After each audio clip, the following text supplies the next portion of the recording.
This is HRRN, horse racing's voice. Lemon Drop Kid beginning to pull away. Cat Thief doing his best, but he's still second best. And Barons is third. And they're coming to the finish. And Lemon Drop Kid has done it. He wins the Whitney and rises to the top of the handicap division. Sassy Little Lila, Ballaroc's World Approval. Time Test on the outside, and Disco Partner trying to come on too. World Approval takes the lead up for a long out. It is World Approval in front. Ballaroc's Time Test on the outside. Now moving up into second, but World Approval's got it. World Approval in the 4-star day. Welcome to the Equine Forum, presented by TwinSpires. And Beholder just getting the rein shaken at her now. Your Hilwer is running a brave 1 second. But Beholder, once again, a scintillating performance today. Just never gave them a chance. Cantering home under Gary Stevens in the Clementel Hirsch. Hosier is loose and charging, and here comes the Gray. Gray's Creek upset-minded and late on the scene from the clouds. Gray's Fable is getting rolling, but Hosier has found the front deep in the final stages, and Hosier, the River City winner, adds the Kentucky Downs Preview Mint Millions Turf Mile to his resume. Now, here's Mike Penna. Good morning once again, everyone. Mike Penna, Baron of the Backstretch, saying welcome to the Equine Forum presented by TwinSpires. This, of course, the show that launched this entire network, and it is all right here on the Horse Racing Radio Network. Happy to have you back in the saddle with me for the next 3 hours on Sirius 162, XM 207, our affiliates in Lexington, Louisville, and across the country, and streaming worldwide and podcast on our website, horseracingradio.net, or wherever you listen to your podcasts. How about this weekend? Saratoga, which is by far the only track that is hosting, not the only track, hosting big races this weekend. 5 graded stakes at Saratoga. 4 of those are grade 1s. It might be the epicenter of the big racing this weekend, but there are several others that we're going to talk about too.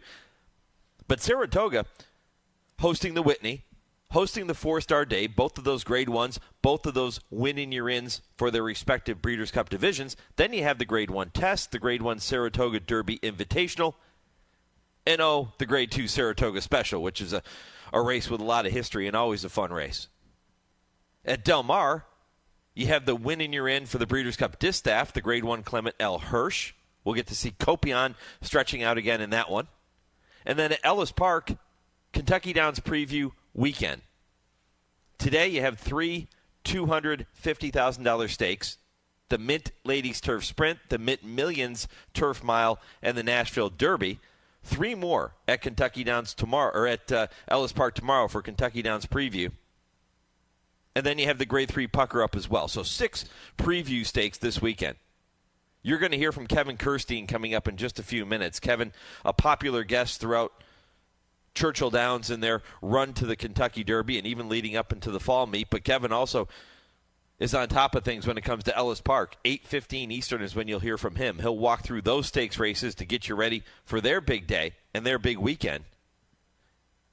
I'm going to welcome Richard Migliore to the program at 9:20 Eastern in hour number 2. The retired jockey, a winner of 4,450 races in his career, who now works doing a fantastic job as an analyst on the Fox Sports coverage. He'll be with me at 9:20 to talk about the big races at Saratoga today and the wild running of the Hall of Fame stakes yesterday, which resulted in a disqualification. We'll get his thoughts coming up on that race at 9:20. And Del Mar's Ryan Anderson will be here at 9:40 Eastern. He actually sat down yesterday with our Bobby Neuman on Betting with Bobby to preview the Clement L. Hirsch and the big stakes races taking place at Del Mar this weekend. So stay tuned for that. We're going to cover a lot of ground and make sure that we talk about races at all 3 of those tracks coming up this afternoon and this weekend. Don't forget, too, you also have the Fasig-Tipton Saratoga Sale, the future stars of our sport, Monday and Tuesday evenings in Saratoga. The first selected yearling is set to step into the auction ring in the Humphrey S. Finney Sales Pavilion right around 6:30 Eastern each night. And at 8:35, you're going to hear from Price Bell Jr., the general manager of Millridge. They have 4 offerings at the selected yearling sale, and then that sale is followed by the New York bred sale, which is always fantastic too. But Price will be here to talk about the yearling sales market, to talk about all of their success that they have had selling at the Saratoga sale, and he'll preview the 4 youngsters that they are getting ready to sell coming up Monday and Tuesday. I'm also going to look ahead to the Tattersalls October Yearling Sale. That comes up the 7th through the 9th of October. Jimmy George, who was formerly with Tattersalls before accepting his new position with the International Racing Bureau, will join me at 9 o'clock.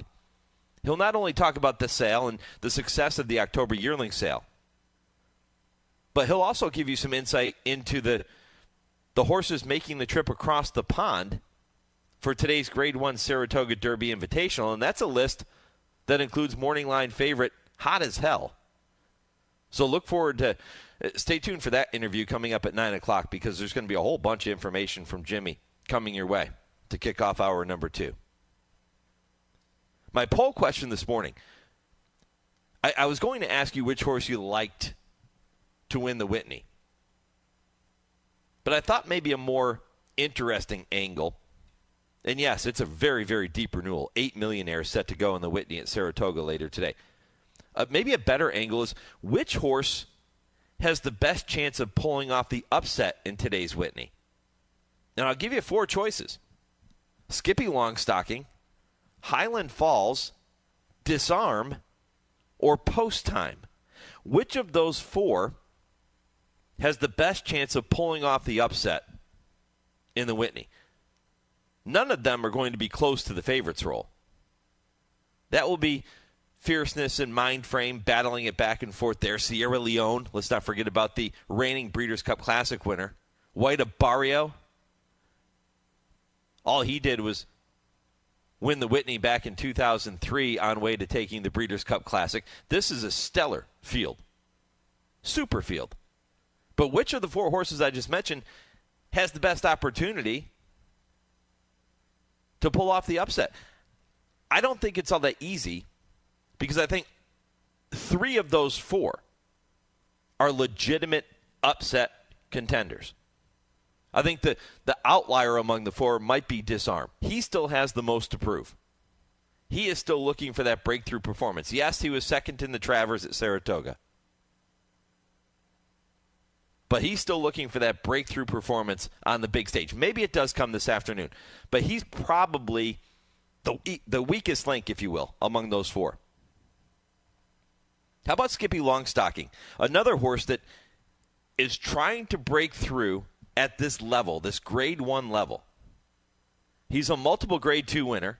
Comes out of that win in the Gold Cup at Santa Anita on May 26th. But he hasn't proven that he can win at this Grade 1 level. Hasn't been horrible. 3rd in the Stephen Foster last year. 5th in the Whitney. Okay, not great. He ran in the Breeders' Cup Dirt Mile last year. He ends up finishing 6th that day. And then he was 3rd in the Grade 2 Oakland Handicap before going out to California to win the Gold Cup. So, yes, he has some credentials, but he has to prove he can do it in Grade 1 company. Highland Falls has done that. Highland Falls is a Grade 1 winner. He's 8-1 on the morning line, so he won't be the favorite, but he's a legitimate upset contender on his day. He won the Jockey Club Gold Cup at Saratoga, by the way, last September. Did it by 4 lengths. Beat Disarm in that race, but I don't think that was a really strong renewal of the Jockey Club Gold Cup. But you can only beat who's in the race with you, right? You can only beat the teams that line up against you. And Highland Falls did it, and he did it the right way. He looked awesome in winning his allowance race last time out at Aqueduct. That was on June 27th. Drew off the win by 5.5. The waters get deeper again. But he is at least a Grade 1 winner, whether you think that was a great field or not. So he has that going for him. And then you have Post Time. As honest as the day is long, making his 19th career start, he's won 11 of 18, 3 seconds, 4 thirds. He is one of those 8 millionaires in the race for trainer Brittany Russell. Sheldon Russell, her husband, will get the leg up. Sheldon knows this horse as good as anybody. He's been on the horse, I believe, every career start. He might have missed a couple here and there, but at least every career start showing in the past performances, this horse has been ridden by Sheldon Russell and ridden well. And the horse has run well. He draws post 10 in the Whitney field. So, well drawn, because he'll have the opportunity to see how things unfold in front of him. He's not a speedy horse, but he does have some tactical speed. And he was third in this race a year ago, albeit over a muddy racetrack. Don't know if this is his best distance. He's only 1 for 3. But on his day, and most times he's on his game, on his day, he's a legitimate contender in a spot like this. But much like the others I just mentioned, he is looking to prove that he can get over the hump in Grade 1 company. Almost did it at Del Mar in the Breeders' Cup last year. You remember he ran that monster race in the Breeders' Cup Dirt Mile to finish second that day. So he's a horse with a lot of credentials. And it won't surprise me if most of you feel like Post Time is the horse among those 4 I mentioned that is most likely to pull off the upset in today's Whitney. Here's what you do. You go to our page on X. That's at HRRN. You can weigh in on the poll question there. Cast your vote. You can do that, too, on our Facebook page, Horse Racing Radio Network. And if you don't do social media, email the show, mike@horseracingradio.net, to let me know which horse has the best chance of pulling off the upset in today's Whitney. Is it Skippy Longstocking? Is it Highland Falls? Is it Disarm? Is it Post Time? Time now to check in with our Lee Delapina for this week's impossible trivia question. Lee? Thank you, Mike. On August 7th, 1920, 35,000 people came out to Saratoga to watch Earl Sandy ride Man o' War for the only time in his career. What race did they win that day? No Googling. We'll give out the answer at the end of the show. 10:55 Eastern is when the answer will be revealed, as we do every week here on the Equine Forum. That's a tricky one. Challenge yourself and no Googling, as Lee said. All right, here's the full lineup for you this morning. In just a couple of minutes after this break, I'm going to welcome Kevin Kerstein. We're going to talk about the big weekend at Ellis Park. Price Bell Jr. from Millridge at 8:35. Jimmy George from the International Racing Bureau coming up at 9 o'clock. The MIG, Richard Migliore at 9:20. 9:40, I'll go down the road to the Breeders' Cup. Ryan Anderson talked with Bobby Neuman yesterday about the big weekend at Del Mar. You'll hear that conversation at 9:40. 10 o'clock Eastern, Hour 3 begins with the TwinSpires Triple Play. Joe Kristufek will give you 3 races to watch and wager on with TwinSpires this afternoon. Kurt Becker's Stroll Through Racing History at 10:20. Really cool story about a horse named Zev. If you haven't heard of Zev, he was a winner of 4 straight races at Saratoga as a juvenile back in 1922. And as I tell you all the time, nobody weaves a story together like Kurt Becker. He'll have that Stroll Through Racing History presented by Keeneland at 10:20. And at 10:30, Dale Rumman's Tim Wilkin. They join me for I Ask, They Answer. We'll talk about some of the hottest topics, including the Whitney. Is this the deepest Whitney field of all time? That's one question I will bring up with them at the end of the show. Stay tuned for that. Kevin Kerstein kicks it all off next. This is the Equine Forum, presented by TwinSpires on HRRN, Horse Racing's voice. Race to TwinSpires, where you can unlock a $25 risk-free bet. Just use the code HRRN25 when you sign up. And if your first bet doesn't win, TwinSpires will refund your account up to $25. Wagering on the app is fast with free past performances, insider picks, and power plays every day you wager. TwinSpires. Download the app today to earn your $25 risk-free bet. Void where prohibited. For terms and conditions, visit TwinSpires.com. Must be 18 or older, 21 and older where applicable. For help with a gambling problem, call 1-800-GAMBLER. Millridge is recognized with raising and selling exceptional athletes. Just in July, Test Score, winning the Grade 1 Belmont Derby, became their 40th Grade 1 winner raised or sold since 2000. Many coming from the Fasig-Tipton Saratoga Sale, including Preakness winner Seize the Gray. Millridge's offerings at this year's Saratoga Sale are by leading sires Life is Good, Oscar Performance, Charlatan, and City of Light, followed by well-bred sons of Warfront and War of Will in the New York bred session. Consider your next Grade 1 winner with Millridge at the Saratoga Yearling Sales.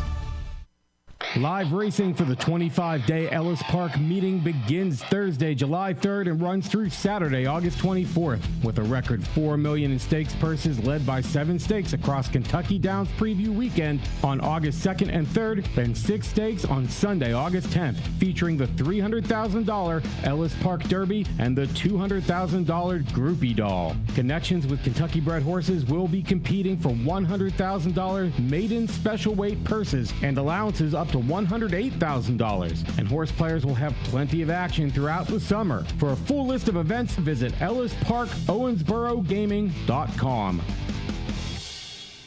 Don't miss the Scott Mallory consignment in Barn 5 at the Fasig-Tipton Saratoga Sale. Hip 44 is a colt by Red Hot Yopon out of the 100% winner-producing and multiple stakes-producing Bag of Jewels. Hip 81, a filly, the first foal by multiple Greatest Stakes-winning Olympiad. Hip 89, a Maryland-bred colt by freshman sire Charlatan. And Hip 212, a colt by Sire of Sires Uncle Mo out of the multiple Greatest Stakes-winning mare Southern Ring. The full brother to Greatest Stakes placed Lady Where's the Ring? Scott Mallory, Barn 5 at the Fasig-Tipton Saratoga Sale. You're listening to the Equine Forum on HRRN, presented by TwinSpires. Lagos swings to the far outside as they're off the turn now. Mercante comes on to take the lead. Brilliant Birdie trying to re-rally down inside. Lagos launching a late rally too. And Event Details in behind, 16th to go. Mercante short lead. Brilliant Birdie fighting on. Lagos lunging late. Mercante and Brilliant Birdie. Mercante outgames them to the wire. Mercante first, Brilliant Birdie, Lagos, Event Detail. Welcome back to the Equine Forum, all presented by our friends at TwinSpires. Mike Penna, Baron of the Backstretch, taking you right through 11 a.m. Eastern, as always, on this Saturday morning. That was Travis Stone with a call of Mercante, winning the Grade 3 Arlington Stakes, May 31st at Churchill Downs. It was an effort, much like many of his others, that was all heart, and it has gotten him the favorites role, the 2-1 morning line favorite in this afternoon's Mint Millions Turf Mile, part of Kentucky Downs Preview Weekend at Ellis Park in Henderson, Kentucky. Kevin Kerstein, you're so used to hearing him leading up to the Kentucky Derby here on the program and even into the fall meet at Churchill. Well, he's on top of things at Ellis Park, too, and he's here to talk about this huge weekend of racing in Western Kentucky. Kevin, good morning. Good morning, Mike. Thanks for having me. 273 days, I think, until the first Saturday in May, if my count is correct. So, yeah, just a little bit early on the show, but happy to be joining you. You know, that's a sickness, right? When you're already counting down the days to the Kentucky Derby. That's an addiction, I think. Well, it's a part of an addiction, but, you know, anytime that we walk into the office at Churchill Downs, there's a big clock that hits us right in the center of our face that says the countdown to the Derby. But we're always thinking Derby, and, you know, there's some great cards at Ellis this summer, and really excited for the 2-year-old prospects that we have this summer at Ellis, thinking that first Saturday in May, but it's going to be all about the turf prospects this weekend for Kentucky Downs Preview Weekend. Let's start with an update on the weather forecast for this weekend. Ellis Park has a reputation of being one of the hottest places on the planet at this time of the year. What can you tell me about what's on tap for today and tomorrow? Well, Mike, it couldn't be more of a gorgeous morning out here in Henderson, Kentucky. It's in the low 60s right now. I don't think I've seen the low 60s in Henderson. Wow. I was looking at the forecast in the wintertime. So it's a great day for racing in Henderson. All weekend it's going to be great weather. It'll be in the low 80s, a breeze blowing. Trainer Eric Foster, who's, you know, one of the locals to this area, and he brings a crowd out to him every single day at the races for the 25-day Ellis Park season. And Eric thinks that there could be a record crowd today at Ellis Park with this weather. So it's going to be a great day for racing today. 3 Kentucky Downs preview stakes on tap today, 4 tomorrow. Just a phenomenal weekend down here at Ellis Park. Yeah, the Mint Ladies Turf Sprint, the Mint Millions Turf Mile, the Nashville Derby, all part of that program today. And then you mentioned the 3 tomorrow, plus the Grade 3 Pucker Up. Let's not forget about that one. So all kinds of action. And these are, Kevin, not only are they really solid stakes races, but these are great betting races too. They are great betting races, and it gives the horses here based in Kentucky an opportunity to prep locally for these races at Kentucky Downs, and everyone seems to point for the 7-figure plus purses that they have down there. at Kentucky Downs, and this is a great opportunity for the horses to remain local here in Kentucky, to use these as stepping stones for those races down at Kentucky Downs, and we're seeing full field competitive races, and we're seeing some top-notch talent, as you mentioned, like Mercante, who's going to be the featured horse on today's card, along with the Kentucky Downs Preview Million Turf Mile in the finale. The 3 Kentucky Downs Preview Stakes will be run in succession, races 8, 9, and 10 at Ellis Park this afternoon. So let's begin with the 8th race. That is the Kentucky Downs Preview Nashville Derby. These are the 3-year-olds going 1 1/8 on that turf course. Tell me a little bit more about some of the storylines in here, Kevin.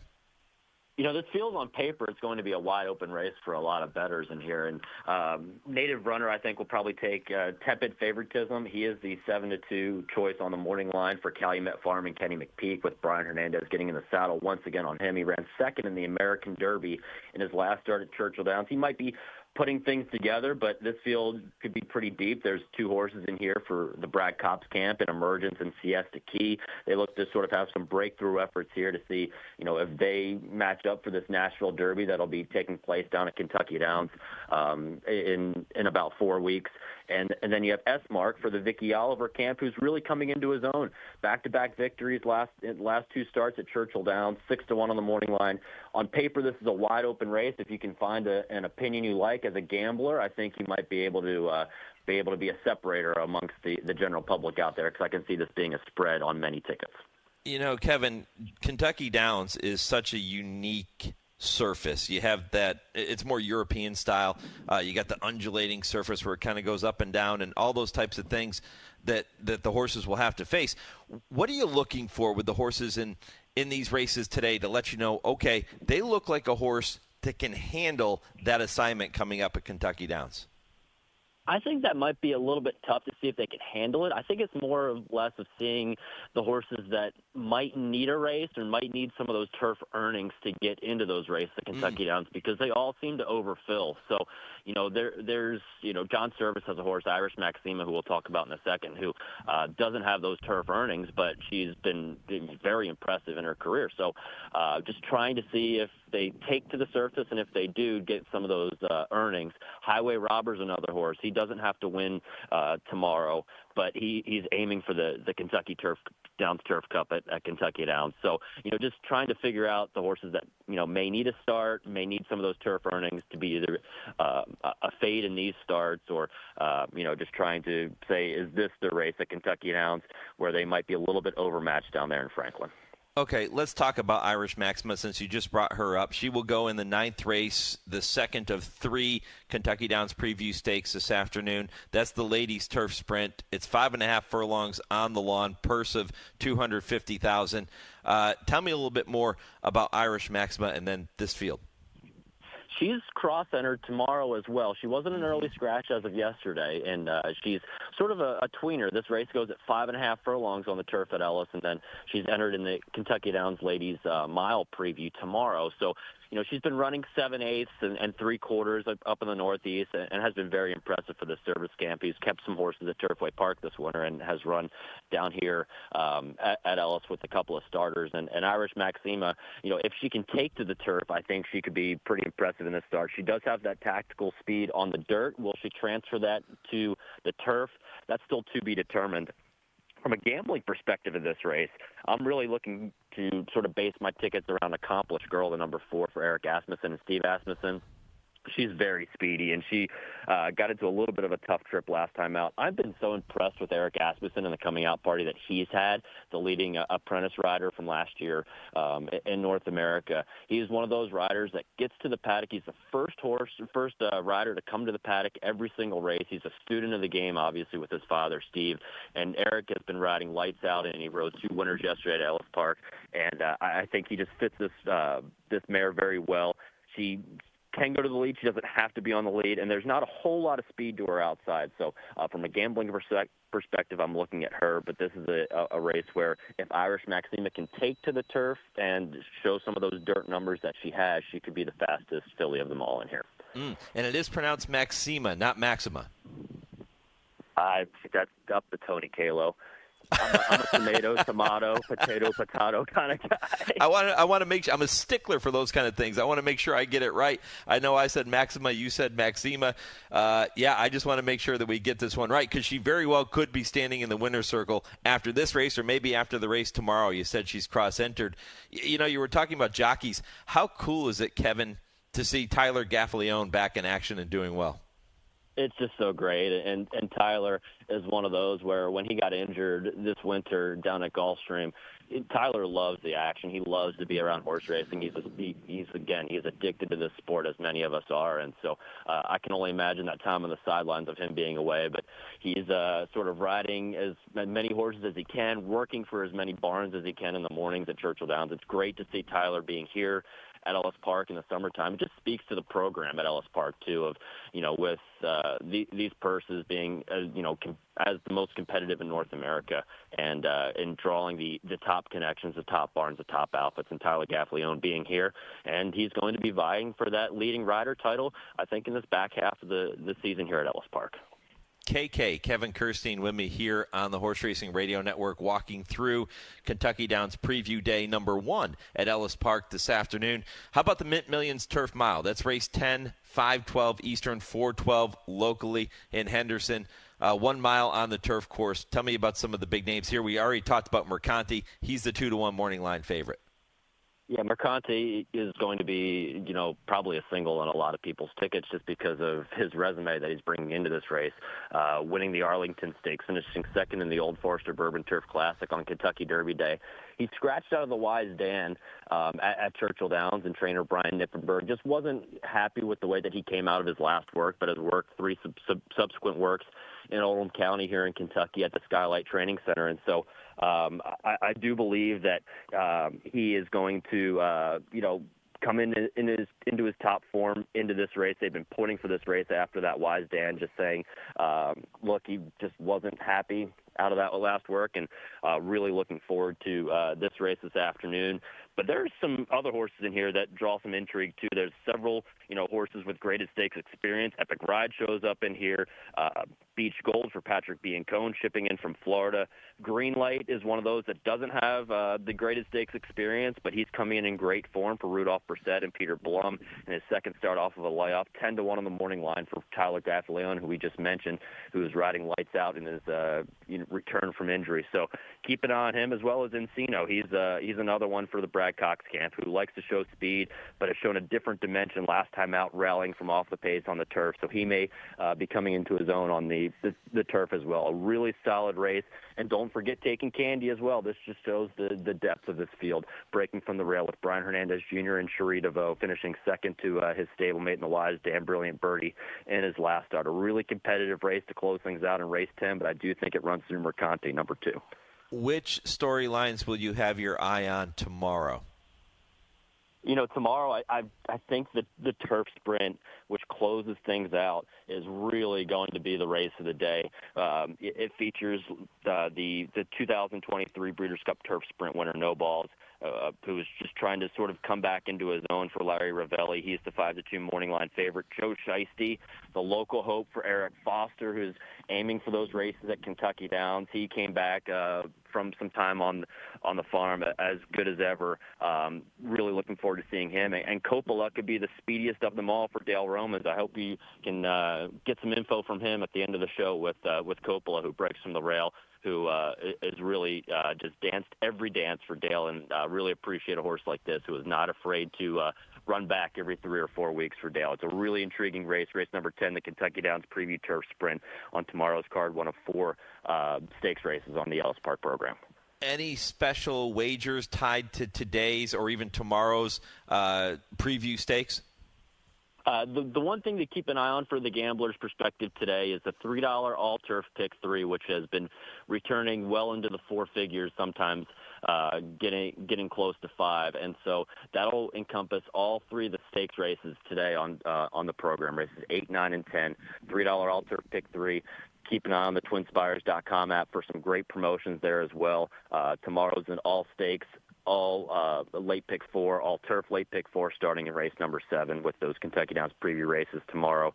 So really exciting races, really deep fields. Ellis Park races Saturday, Sunday, Monday to close out the weekend. And if you want to follow Kevin on social media, you can do so on X. Horse Racing KK is the way to find him. Kevin Kerstein here on the Horse Racing Radio Network. Kevin, always appreciate the visit, man. Always fun to catch up and enjoy this weekend. It's going to be pretty special. Thanks for having me, Mike. Best of luck to everyone this weekend. It's a great day for racing between Ellis Park and Saratoga. Really looking forward to it. Yep, should be great. Kevin Kerstein here on HRRN, and all of those preview stakes, part of what is a huge weekend in Henderson, Kentucky. And you heard Kevin say the weather expected to be perfect. That doesn't always happen. Matter of fact, it rarely happens this time of year at Ellis. It can be extremely hot, extremely humid. Not the case this weekend. If you're going to be in the area, get out there and enjoy it. It should be a lot of fun. All right, coming up next, your Legends of the Turf. I've got a short commercial break. Then I get a chance to welcome my longtime friend, Price Bell Jr. of Millridge. He's going to look ahead to the Fasig-Tipton Saratoga Sale, which begins on Monday, 6:30 Eastern in Saratoga. Monday, Tuesday evenings. 2 great nights of selling future stars in our sport. We will do that next. But first, your Legends of the Turf. The thoroughbred being profiled herein was unreservedly classified as a true superstar, both on the racetrack and in the breeding shed, until he went his way to the big paddock in the sky, so to speak, at the age of 27. His death came at Alfred G. Vanderbilt's Sagamore Farm in Glendon, Maryland in 1958. He was the son of Ariadne out of display by Light Brigade, was foaled in 1931 and raced for 4 seasons for A.G. Vanderbilt. He started 63 times, won 27, had 10 seconds and 10 thirds. That's 47 out of 63 in the money. He earned $195,000+ during his lifetime on the track, and that was an awful lot of money in the 1930s. He was a renowned carrier of high weight, and as a result of that ability, earned the nickname of the Big Train while still racing. That was a highly favorable moniker indeed, if one but considers that the immortal Walter Johnson of Baseball Hall of Fame carried the same nickname. This Muirworth farmbred had quite a remarkable racing record indeed. In 33 starts at the ages of 4 and 5, his average impost carried was 131 pounds. He won 10 of his composite total of 27 weighted at 130 or over, 2 at 130, 1 at 131, 3 packing 132, 2 with 135, 1 with 136, and 1 race with an imposing 139 pounds on his back. There's not a single thoroughbred racing in this country today that even remotely be considered capable of that ability. Not one. In his career on the track, he won the Brooklyn Handicap 3 times, the Rhode Island, Maryland, Butler, San Carlos, Stars and Stripes, Bunker Hill, Arlington, Cincinnati, Murchison, Citizens, Kenner, and the Whitney 3 times, the Wilson twice, the Detroit Challenge Cup and Hawthorne Gold Cup, among many others. John Salvatore Harvey wrote of him, quote, "He was called upon to do things no other thoroughbred had ever attempted, and if he did not uniformly succeed, his success was such that the voices of detraction should be silent in the presence of a performer so transcendent," end of quote. He was retired to stud for the 1937 season at Sagamore and continued for many years most successfully in that role at that farm. He was a sire of Fine, the outstanding distance horse who indeed took after his father in many stakes winners, including Loser Weeper, New Moon, Traffic Court, Conniver, Knockdown, Miss Disco, Too Timely, Femme Fatale, First Glance, Dispose, New World, Dark Discovery, Lord Calvert, Newsbeat, Columbus Kitchen Police, First Serve, Sometime Thing, Bonar, Coveted, and Foreign Affair. What an array of glittering stars of the turf. His greatest fame at stud came via his production of superb daughters. Vanderbilt often stated a very simple breeding rule, quote, "Breed a mare by this great horse to anything," end of quote. Among his outstanding producing distappers were Geisha, dam of Native Dancer, and Miss Disco, dam of the quintessentially brilliant Bull Ruler. Both Geisha and Bull Ruler were horses of the year. They also sired the dams of Hasty Road, Grover B., Better Roses, and Traffic Judge. Both Mr. Vanderbilt, his owner, and Ralph Kirchable, who was the Sagamore farm manager for many years, vowed there never was another horse like this one, who was affectionately nicknamed Pops. So fond were they both of this grand old campaigner that they bid farewell to him before the day of his demise from progressively poor health, which was on August 28, 1958. Neither wanted to be around when he was put to sleep to mercifully spare him from any undue suffering. He was buried in the farm cemetery next to the only other horse buried there, the superb mare Bed of Roses. This great thoroughbred, who left an indelible mark in capital letters on the now yellowed pages of both racetrack history and stud records, was the brilliant Discovery, a true legend of the turf. This is HRRN, horse racing's voice. Race to TwinSpires, where you can unlock a $25 risk-free bet. Just use the code HRRN25 when you sign up. And if your first bet doesn't win, TwinSpires will refund your account up to $25. Wagering on the app is fast with free past performances, insider picks, and power plays every day you wager. TwinSpires. Download the app today to earn your $25 risk-free bet. Void where prohibited. For terms and conditions, visit TwinSpires.com. Must be 18 or older, 21 and older where applicable. For help with a gambling problem, call 1-800-GAMBLER. Attention horsemen. Did you know Virginia restricted purses at Colonial Downs are 25% higher than open races? 25%. Virginia bred, Virginia sired, and Virginia certified horses compete for a purse of more than $87,000 for Virginia restricted maidens and $90,000 for Virginia restricted one other than allowance races, with more bonuses available to Virginia certified developers. With the return of the Virginia-Maryland circuit, it makes more sense than ever to get Virginia certified. When it's time to paint the fences and barns, think Farm Paint. At Farm Paint, you get the industry's best coatings and paints factory direct at low, low prices. Farm Paint is your source for quality paints, roof coatings, dustless arena footings, and more. You can purchase online or drop into a Farm Paint store near you with locations in Heart of Bluegrass Country at 700 Phillips Lane in Lexington, Kentucky, Columbus, Ohio, and Sandusky, Ohio. Buy factory direct and save at farmpaint.com. That's farmpaint.com. In the heat of competition, every breath matters. Flair Equine nasal strips are clinically proven to reduce airway resistance. By protecting their lungs, you can reduce the risk of VIPH, quicken recovery, and optimize performance. Make a difference in every race and every stride with the product backed by science and trusted by top trainers. Trust Flair for every horse, every breath. Learn the science at flairstrips.com. That's flairstrips.com. You're listening to the Equine Forum on HRRN, presented by TwinSpires. Final Gambit, New Century, closing in on Tank. Tank being hard-ridden now, trying to fend him off, but New Century has his measure at the top of the stretch and is up to Tank. Another 3 lengths back. In the center comes Luther. World Beater is next. They're in the final furlong. Tank is in front, New Century. And now here's Test Score. And Test Score coming with a beautiful rally in the center and takes over, overhauling Tank. It will be Test Score, a convincing winner of the Belmont Derby Invitational. Photo between World Beater and Luther. That's Frank Miramati bringing them home in last month's Belmont Derby, won by Test Score. That Grade 1 victory. How about this? Test Score, with that win, became the 40th Grade 1 winner raised or sold since 2000 by Millridge. That is extraordinary. And many of those have come from the Fasig-Tipton Saratoga Sale, including Grade 1 Preakness winner Seize the Gray. You had Red Carpet Ready coming from that sale, Silver Skillet. We'll talk about that with Price Bell Jr. momentarily, but I do want to give you an update on the poll question. I'm asking you, which horse has the best chance of pulling off the upset in today's Whitney?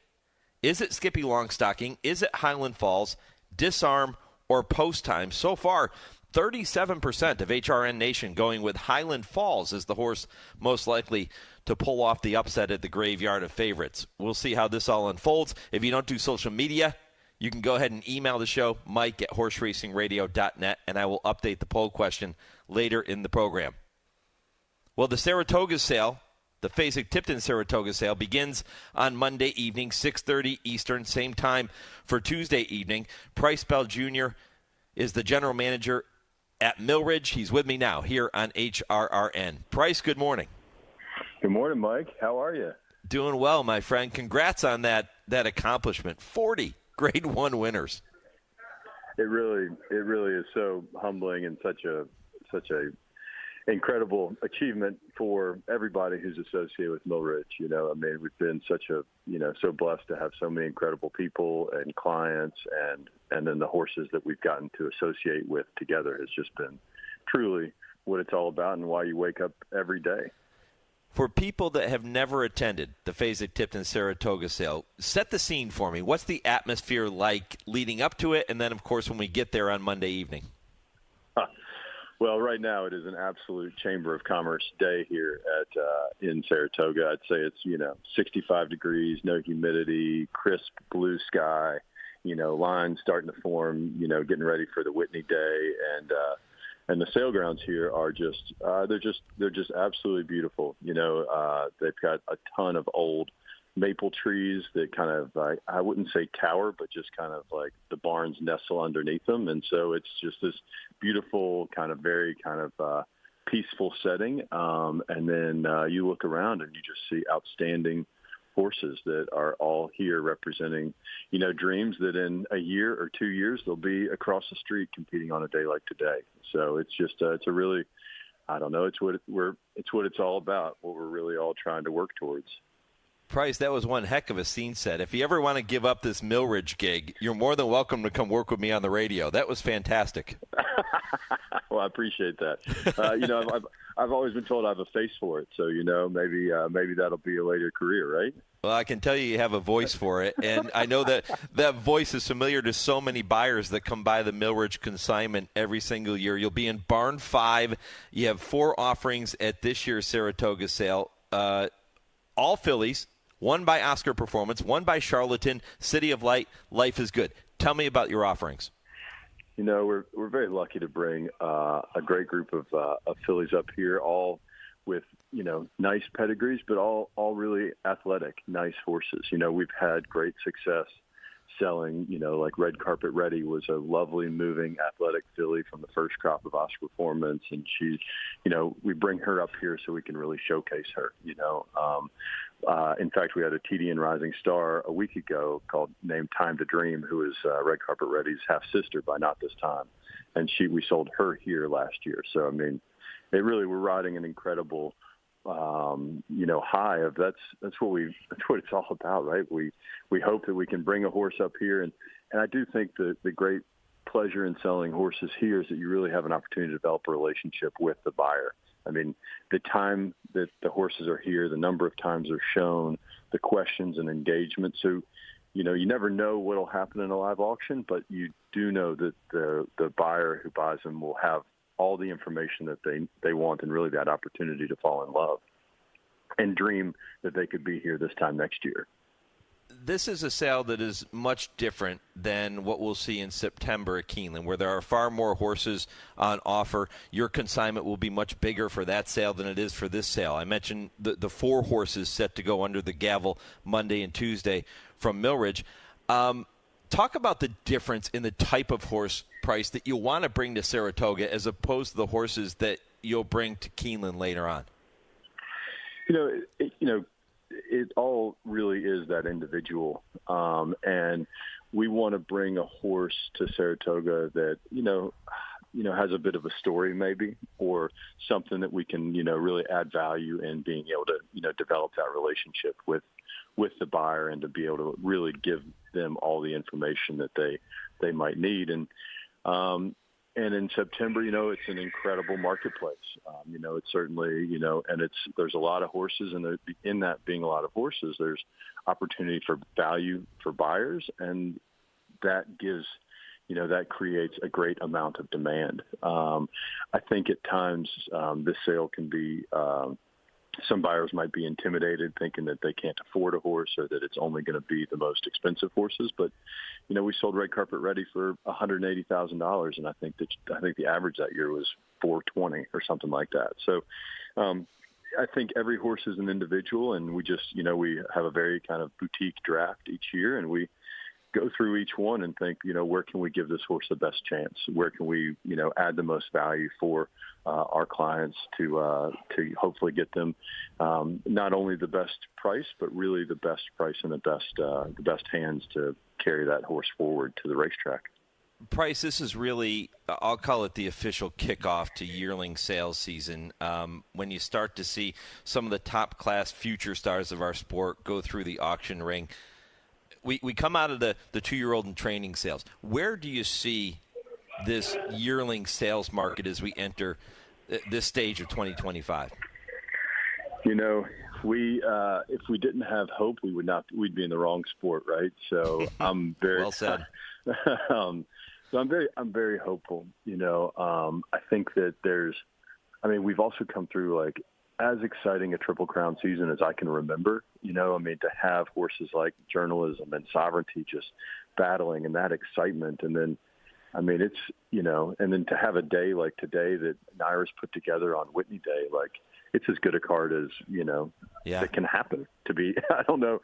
You know, there's 2 other days of racing that I think have as good of cards as this, and that's the Breeders' Cup. So it's like to have, you know, it's just, I mean, it's awesome. It is really awesome. And, you know, selfishly, you know, we get to see Test Score take on a Grade 1 winner from Europe. And, I mean, you know, and World Beater, who is by Oscar Performance and also Millridge raised, take on a European Grade 1 winner. And our grass horses are often, you know, I don't know, treated like second-class citizens. But I appreciate the Europeans coming over and taking us on our turf. And I hope that we have a big result for Team America, and then set the stage for a rematch later in the season.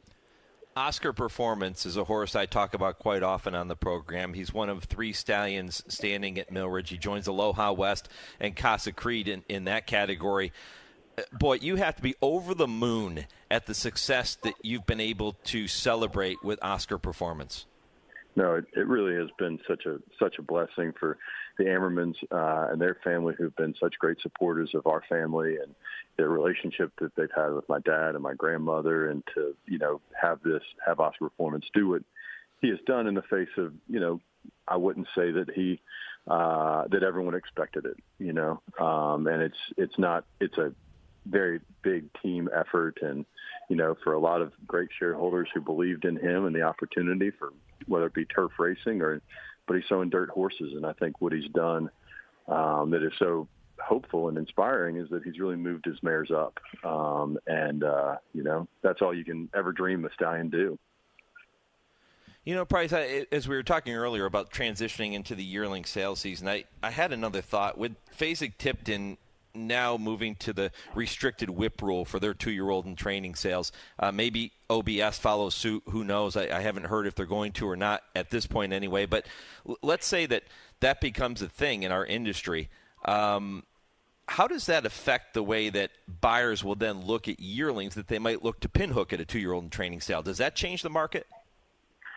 You know, I don't think dramatically. I mean, I think, and maybe this is, I think as you describe that, it reminds me of friends who, you know, take thoroughbreds and off-track thoroughbreds and retraining, and they all comment about how thoroughbreds are the best because they're handled from day one, you know, and they're so easy and adaptable to do a new task. And whether that task is, you know, galloping or, you know, going in 3/4 pace down the lane instead of all out down the lane with or without a whip, I feel very confident that a thoroughbred, if given a task, it can overachieve at it, because later in their life they become champion dressage horses or 3-day event horses, or, you know, et cetera. And it's because they've been so well handled and so well, you know, treated throughout their lives. I think that they're, I don't know. I don't know a more willing animal than a thoroughbred horse. And it's just, that's why we are so inspired by them, and that's why we work with them like we do.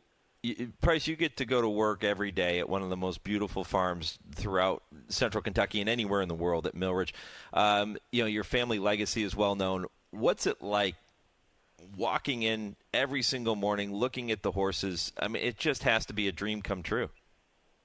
It is an absolute dream come true. It is an absolute privilege. And, you know, I think what I've come to really love about, you know, land and farming is just the seasonality of it. You know, it's a constant change, and you're constantly looking forward to the next season in many respects, right? Like, we've been planting a lot of trees, and I love, like, watching them, you know, come into leaf and see how much they grow through the season, and then change change come fall. And that's the rhythm of farming, and that's the rhythm of this sport too, right? We've turned the page on the breeding season, and the foals are now, the early foals are now being weaned, and we're starting to present the next, future stars at the yearling sales. And we'll blink, and the leaves will be changing, and we'll be celebrating champions, and we'll be ready to do it all over again. And it's just a tremendous gift. Once again, Price Bell Jr., Millridge, painting the picture beautifully for you here on the Horse Racing Radio Network this morning. Price, in addition to your role with Millridge and all those responsibilities, you are always looking for ways to increase visibility to the sport, to help move the sport forward, to pay it forward, if you will. And you're involved with an organization called Amplify Horse Racing. What's going on there? Amplify is really the dream of Anise Montplaisir, whose story I'm inspired by every day. I mean, here's a young girl who was born in North Dakota, which is, maybe not the furthest afield from Lexington, Kentucky, but would seemingly be pretty close, and fell in love with horses and with the sport. And, her love and passion brought her to Lexington, and then to the Godolphin Flying Start program, and then to the founding of Amplify, which is a way to help young people get into the sport. And also, it's a way for us who are in the sport to assist others in getting in the sport through their mentor-mentee program, which, I don't know. I mean, we're reminded every day on tours for horse country, like how lucky we are to. And so with that, the opportunity to share that and engage is carried forward into, tours and visitors, but it's also carried into, mentors and mentees, and friends who've participated as mentors, like, just rave about the experience, because it really helps you appreciate how lucky we are. And that's truly the greatest gift. Yeah, I've thoroughly enjoyed my time when I've had the chance to spend a little time and visit with Anise. That enthusiasm is certainly contagious, and the right person to be involved with Amplify Horse Racing. There's no doubt about it. Price, before I let you go, I'd be remiss if I didn't give you an opportunity to say a few words about the horses you'll be selling at the New York bred session of the Fasig-Tipton Saratoga Sale. So tell me more about those.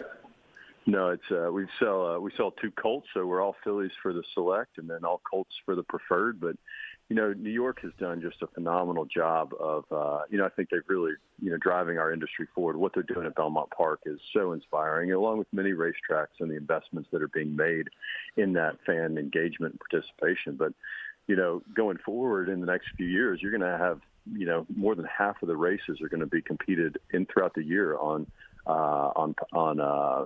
Tapeta and on the turf. And so we're bringing really athletic colts, a son of Warfront, who's from the Aga Khan family, out of the Meravadiva, and then a son of War of Will, who is like both superstar athletic horses, New York breds, and really ready to compete in in many respects, the future of New York racing. Price Bell Jr. here on the Horse Racing Radio Network. 40 Grade 1 winners raised or sold by Millridge since 2000. That's remarkable. Price, keep it rolling. Maybe the next one is among that consignment coming up on Monday, Tuesday. Maybe it's among the New York breds that you just mentioned. Really want to wish you all the best, and say hello to Dad for me, and let's keep it rolling. I'll do it, Mike. Thank you, and Michelle, for all you do for our sport. You got it, my friend. Price Bell Jr., General Manager at Millridge, with me here this morning on HRRN. Going to continue to talk about the sales, but going to do it from a little different perspective when I come back at 9 o'clock Eastern, just about 8 minutes from now. You're going to hear from Jimmy George, formerly with Tattersalls before accepting his new position with the International Racing Bureau. He'll talk about their big sale coming up in October at Tattersalls, but he's also going to share his thoughts on the Europeans set to go in today's Saratoga Derby Invitational. So lots to talk about with Jimmy, and a lot more to come on the program. I'll tell you about it next when I return. This is the Equine Forum on the Horse Racing Radio Network. Retirement can be scary, but only if you're not prepared. That's why AARP created thisispretirement.org. Because unless you've already retired, you're in pretirement, and you still have time to plan. Learn about retirement savings options, potential tax breaks, and how you can build savings over time. Visit thisispretirement.org for free resources to help you customize your action plan and feel the retirement fear disappear. Brought to you by AARP and the Ad Council. Adopt US Kids presents What to Expect When You're Expecting. A teenager. Learning the lingo. Today I'm going to help parents translate teen slang. Now, when a teen says something is on fleek, it's exactly like saying, that's rad. It simply means that something is awesome or cool. Another one is totes. It's exactly like saying, totally, just shorter. As in, I totes love going to the mall with Becker. Another word you might hear is jelly. Jelly is a shorter, better way to say jealous. As in, Chloe, I am like so jelly of your unicorn phone case. You don't have to speak teen to be a perfect parent. Thousands of teens in foster care will think you're, rad just the same. To learn more, visit adoptuskids.org. A public service announcement brought to you by the U.S. Department of Health and Human Services, Adopt U.S. Kids, and the Ad Council. Hey, hon, what you doing with your phone? Taking pictures? No, I'm asking it questions. Like what? Hey, Bobo, do flowers have best friends? I'm sorry. I'm afraid I don't know that. Hey, follow me. I want to show you something. Look, flowers do have best friends. Whoa.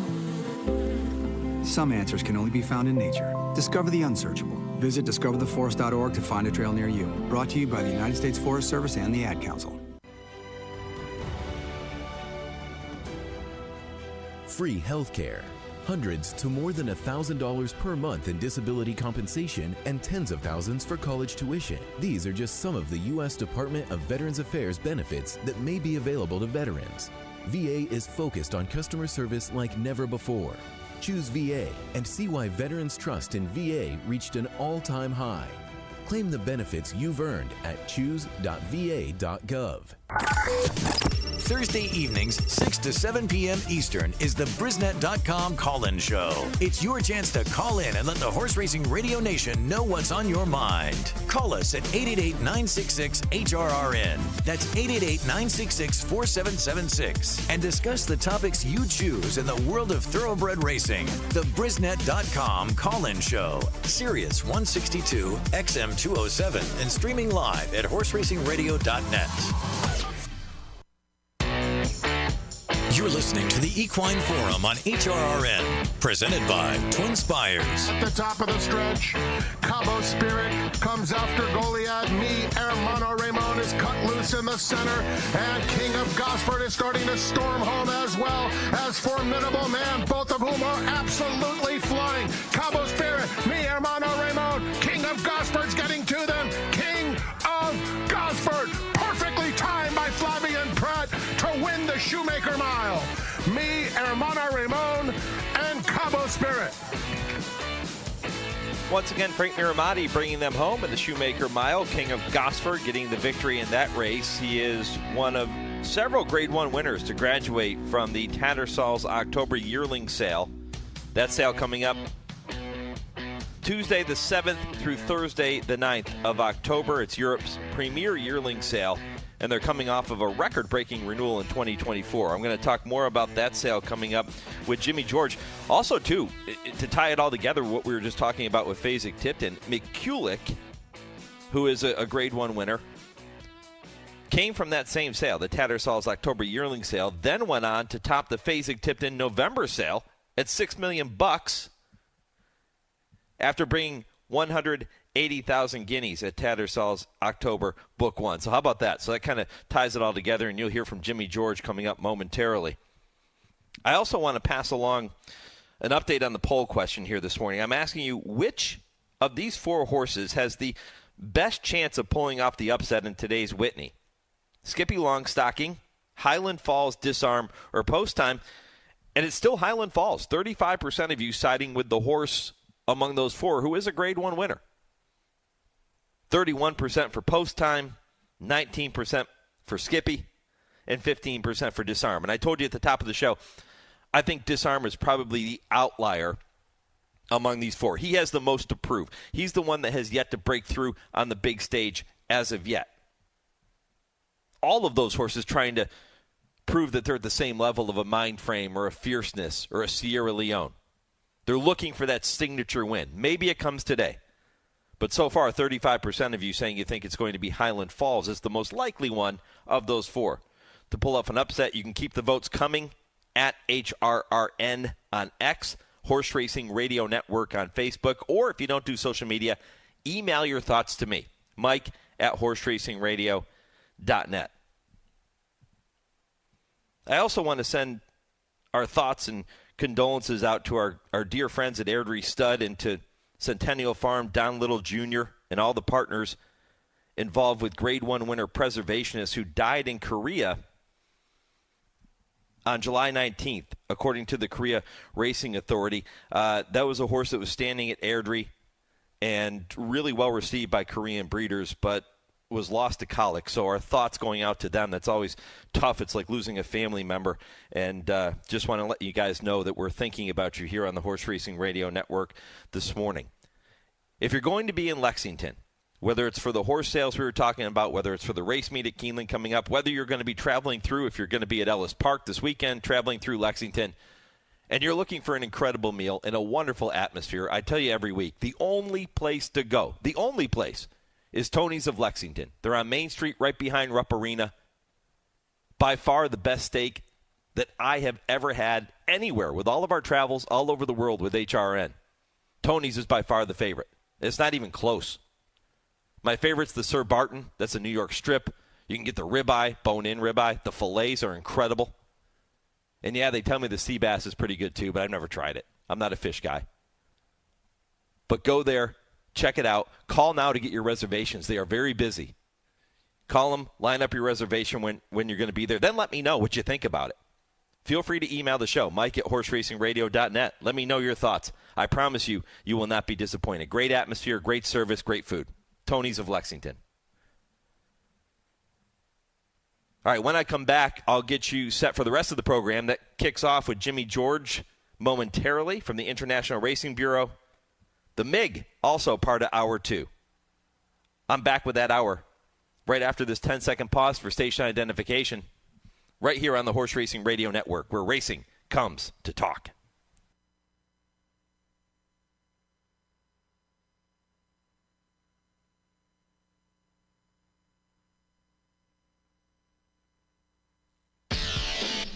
This is the Equine Forum, presented by TwinSpires.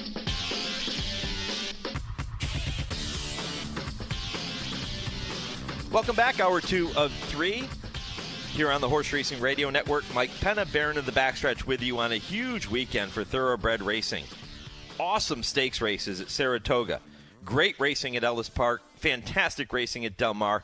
You heard from Kevin Kerstein talking about the Kentucky Downs preview weekend at Ellis Park.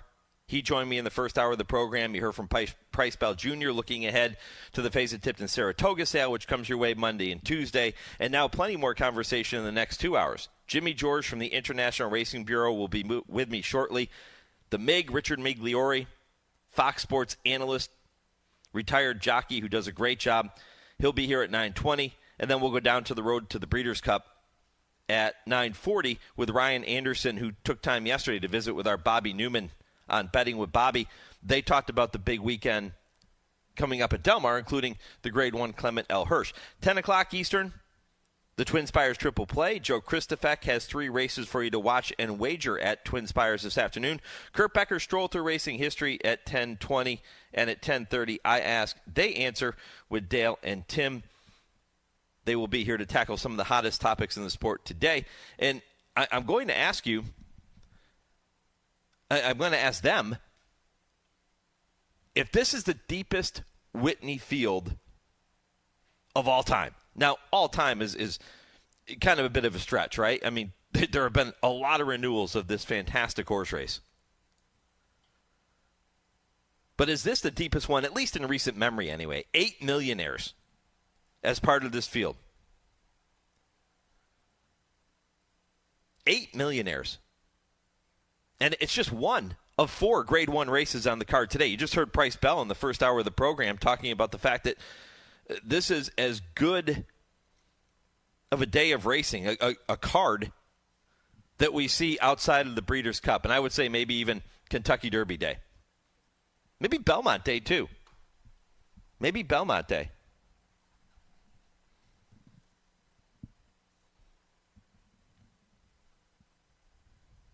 Yeah, it's huge. It's a huge day of racing coast to coast worldwide. And many of the horses that you're going to see competing and that you have seen competing here in the States and around the world have come from the Tattersalls October Sale. And that's good news for Jimmy George, who is formerly with Tattersalls. He's now moved on to the International Racing Bureau. He'll have his thoughts on the Europeans that are making the trip across the pond for today's Saratoga Derby Invitational. But we're also going to look ahead to that October sale. And he joins me now here on HRRN. Jimmy, good morning. You. Jimmy, are you there? I am, Mike. Can you hear me? I can. Yeah, good morning, my friend. Morning. Good to join you. Yes.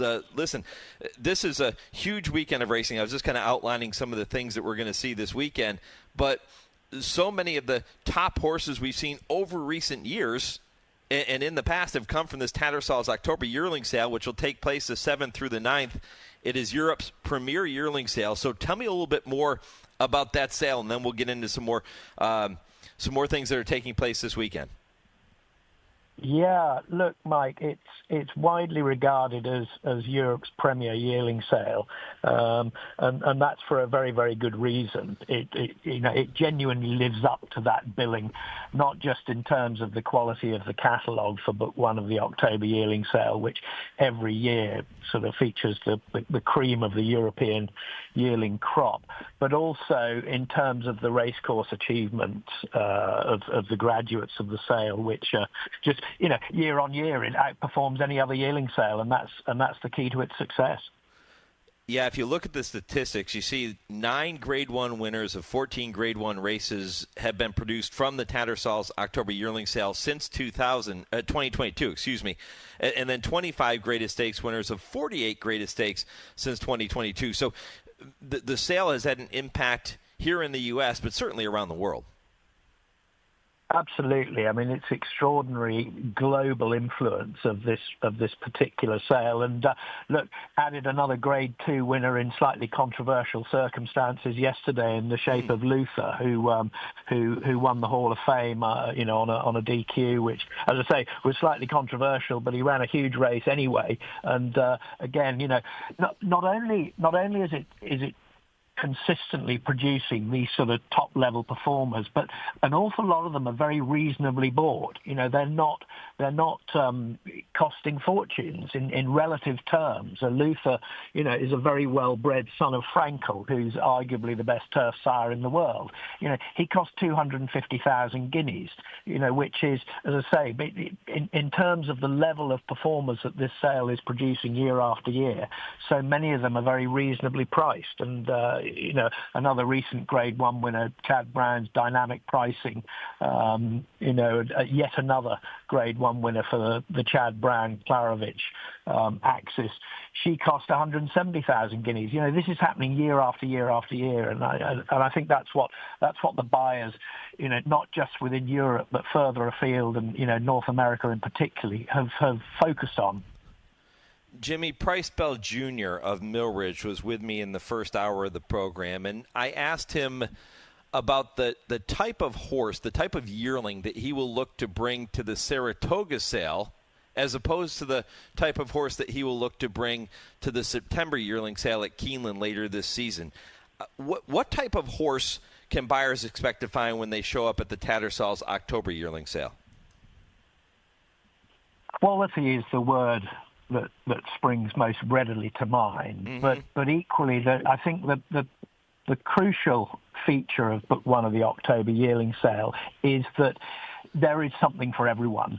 This genuinely is a sale that features so many yearlings by the very best turf sires to be found anywhere in the world. Dubawi, Frankel, Kingman, Lope de Vega, Night of Thunder, See the Stars. The list goes on, and of course, mustn't forget Wootton Bassett, who's having such an extraordinary run of success at the moment. But equally, those are the sort of sires that you expect to produce what we would regard as classic contenders, the sort of Guineas prospects, the Derby and Oaks prospects going forward. But equally, if you're a buyer who's focused on the more early maturing 2-year-old types with an eye on Royal Ascot and the top 2-year-old races of around the world, the catalogue features an abundance of those sorts of yearlings as well. So it's genuinely a sale for all seasons and all types. Last year's sale was a record-breaking renewal, and much of that had to do with the increased participation that we're starting to see from American buyers who participated in that sale a year ago. So talk a little bit about some of the big names from the states that we're seeing participate in the October Yearling Sale. Yeah, I definitely chose a good year to move on at the end of last year. It was a good year to reflect on. I'm glad I didn't go out with too much of a whimper there. But you did not. It's extraordinary to look at the cast of North American buyers at Book One in recent years, and perhaps last year more so than ever. It really is a sort of who's who of the leading owners over here. I say over here because I'm currently in Saratoga enjoying some amazing racing, and obviously the sale next week. But you have to kind of start with, as I mentioned earlier, the Klarovich, the extraordinary success that Seth Klarman's had with horses all trained by Chad Brown and bought by Mike and Mary Ryan and Chad on behalf of Seth Klarman. They've been the real poster boys for Book One of the October Yearling Sale. But equally hugely successful. Peter Brandt comes every year to the sale, normally in person, sometimes buying remotely. But it's a fixture that's very much in his diary every year. You've got David Ingordo, he was over last year as well. The WinStar team were represented. Vinny Viola was represented, and Mike Rapoli equally sent over a team to focus on the sale. The Clement team as well, Stone Street, Barbara Banky's always focused on the sale very closely. Most notably her top-class Group 1 winner, Campanelli, that she bought at Book One of the October Yearling Sale a few years ago. And you add to that list people like the Bridlewood team and Team Valor. The list goes on, and it's flattering that so many of the top US buyers, top US owners, are focusing on Book One of the October Yearling Sale at Tattersalls. But it again, as I keep saying, it reflects the consistent quality that this sale produces, and it's impossible to ignore if you want to compete at the very highest level in turf racing anywhere in the world. The sales produced. Obviously, it would be strange if it wasn't producing some of the leading horses in Europe every single year. And currently, the highest rated horse in Europe is a horse called Ombudsman, who was yet another Book One graduate. But equally, the Group 1 success in 2025 is in North America, is in Australia, and throughout Europe. And the influence is felt everywhere throughout the world. Visiting with Jimmy George, formerly with Tattersalls, before accepting his new position with the International Racing Bureau. He's with me here on the Horse Racing Radio Network. Jimmy, let's fast forward to this afternoon and talk about a few of the horses that we're going to see in the Saratoga Derby Invitational that come from across the pond. And I think that conversation has to start with the morning line favorite, Hot as Hell, who is a Group 1 winner in Europe and just has been spectacular throughout much of his career. Absolutely. Top class 2-year-old last year, Group 1 winning 2-year-old. Fantastic advertisement for not only the October Yearling Sale, where he was originally purchased, and then he went to the Tattersalls Craven Breeze Up Sale, where he was bought by the Harrington team, Richie Galway, who's Jesse Harrington's son-in-law. He bought Hot as Hell with the Harrington team, and look, he's a fantastic advertisement for the aforementioned quality that you can find every year at the October Yearling Sale. And the great thing is the Saratoga Derby, it showcases my dual roles at the moment, because it's a race that we promote actively on behalf of NYRA and the team at NYRA through the International Racing Bureau. So we're thrilled that there's 3 top-class runners in the race, and obviously Luther winning the Hall of Fame yesterday. So we work closely with the NYRA team, and it's, look, Hot as Hell is, I think he's going to be tough to beat.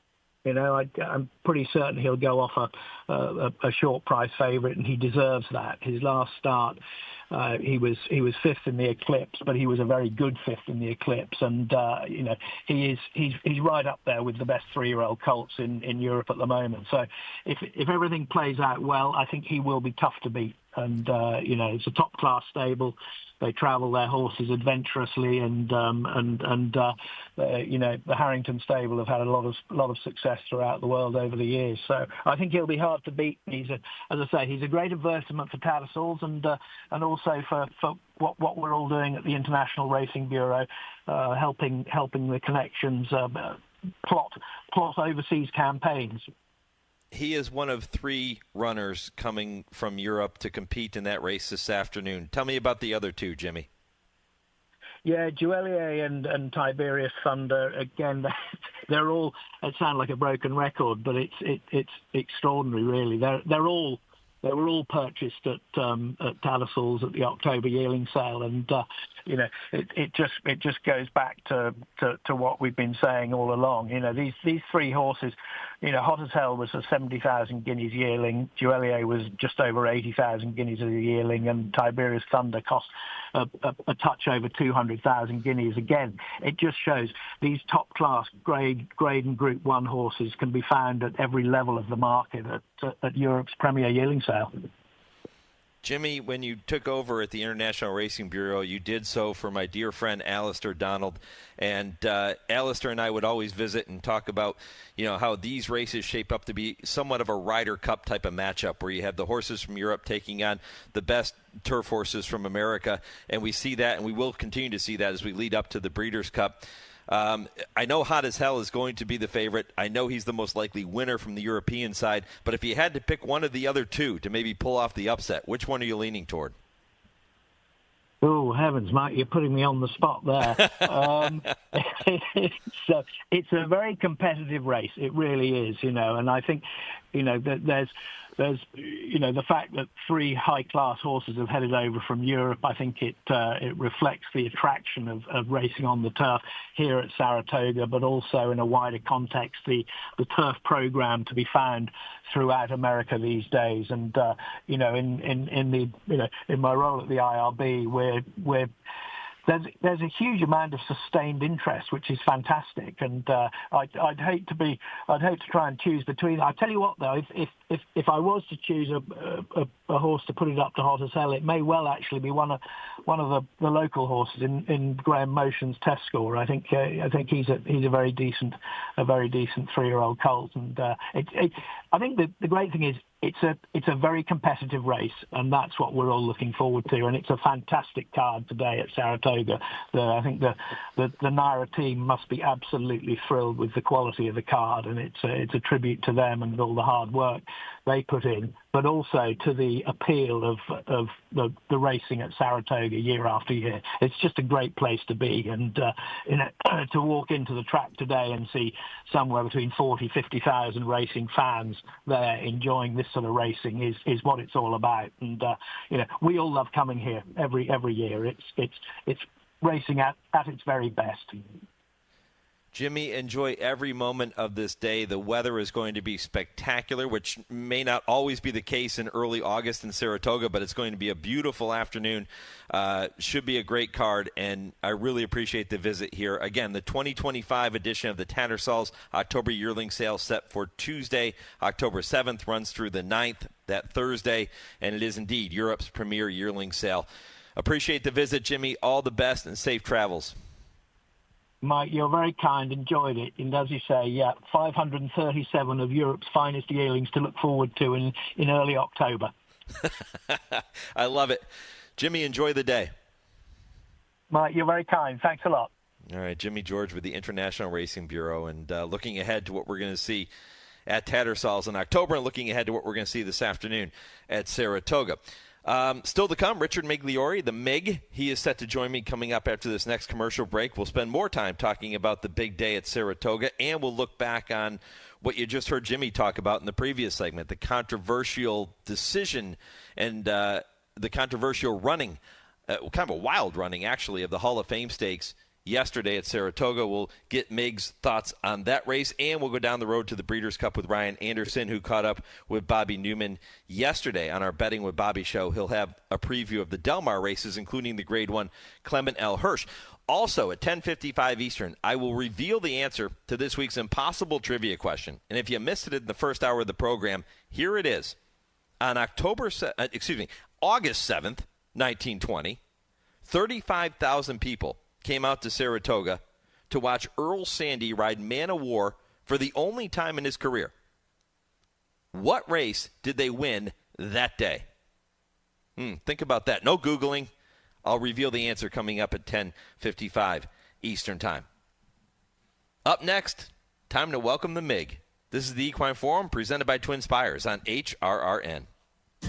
Race to TwinSpires, where you can unlock a $25 risk-free bet. Just use the code HRRN25 when you sign up. And if your first bet doesn't win, TwinSpires will refund your account up to $25. Wagering on the app is fast with free past performances, insider picks, and power plays every day you wager. TwinSpires. Download the app today to earn your $25 risk-free bet. Void where prohibited. For terms and conditions, visit TwinSpires.com. Must be 18 or older, 21 and older where applicable. For help with a gambling problem, call 1-800-GAMBLER. Will you accept the Breeders' Cup Challenge? The chance to compete against the best in the world? The chance to race for a piece of over $34 million in purses and awards? The chance to be a champion. Winning a Breeders' Cup Challenge Series race gives you the chance to do just that, with an invitation to horse racing's biggest event of the year, the Breeders' Cup World Championships in Del Mar, where finish lines become the start of a legacy and starting gates shine on the world stage. Win a Breeders' Cup Challenge Series race and earn an automatic starting position in a Breeders' Cup race. Entry fees paid by the Breeders' Cup, a Nominator Award of $10,000, travel awards, and so much more. Here, winning a Challenge Series race is just the beginning. View the schedule of Challenge Series races happening around the world and learn more at breederscup.com/challenge.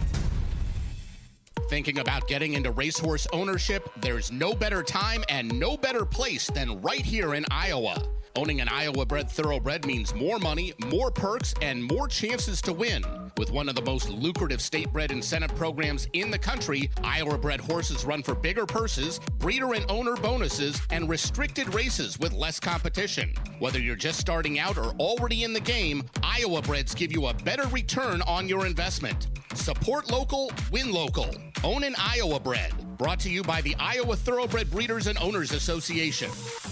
Don't miss the Scott Mallory consignment in Barn 5 at the Fasig-Tipton Saratoga Sale. Hip 44 is a colt by Red Hot Yopon out of the 100% winner-producing and multiple stakes-producing Bag of Jewels. Hip 81, a filly, the first foal by multiple Greatest Stakes-winning Olympiad. Hip 89, a Maryland-bred colt by freshman sire Charlatan. And Hip 212, a colt by Sire of Sires Uncle Mo out of the multiple Greatest Stakes-winning mare Southern Ring. The full brother to Greatest Stakes placed Lady Where's the Ring? Scott Mallory, Barn 5 at the Fasig-Tipton Saratoga Sale. You're listening to the Equine Forum on HRRN, presented by TwinSpires. Old Glamour is tailing off in the fourth. 3-4 Station is now fifth. Then Pretty Prolific, followed by Oliver Twist. And First Passage is wide as the field comes off the turn. It is still Hard Ashley. Hard Ashley, the leader, coming to mid-stretch. Clear by two. Cat Moves is toiling. Flashing coming up now on the outside. And then farther back, Oliver Twist. They're down to the final 16th of a mile. And here comes Flashing to take the lead. It's Flashing in front on the line. Flashing wins it by a length and a half. Pretty Prolific got up for second. It was close for third between Cat Moves and Tough Luck First Passage. Welcome back to the Equine Forum, presented by TwinSpires. Mike Penna, Baron of the Backstretch, with you on this Saturday morning. That was Tom Durkin with the call of the 2009 renewal of the Test Stakes, won by Flashing for trainer Saeed bin Saror and Godolphin.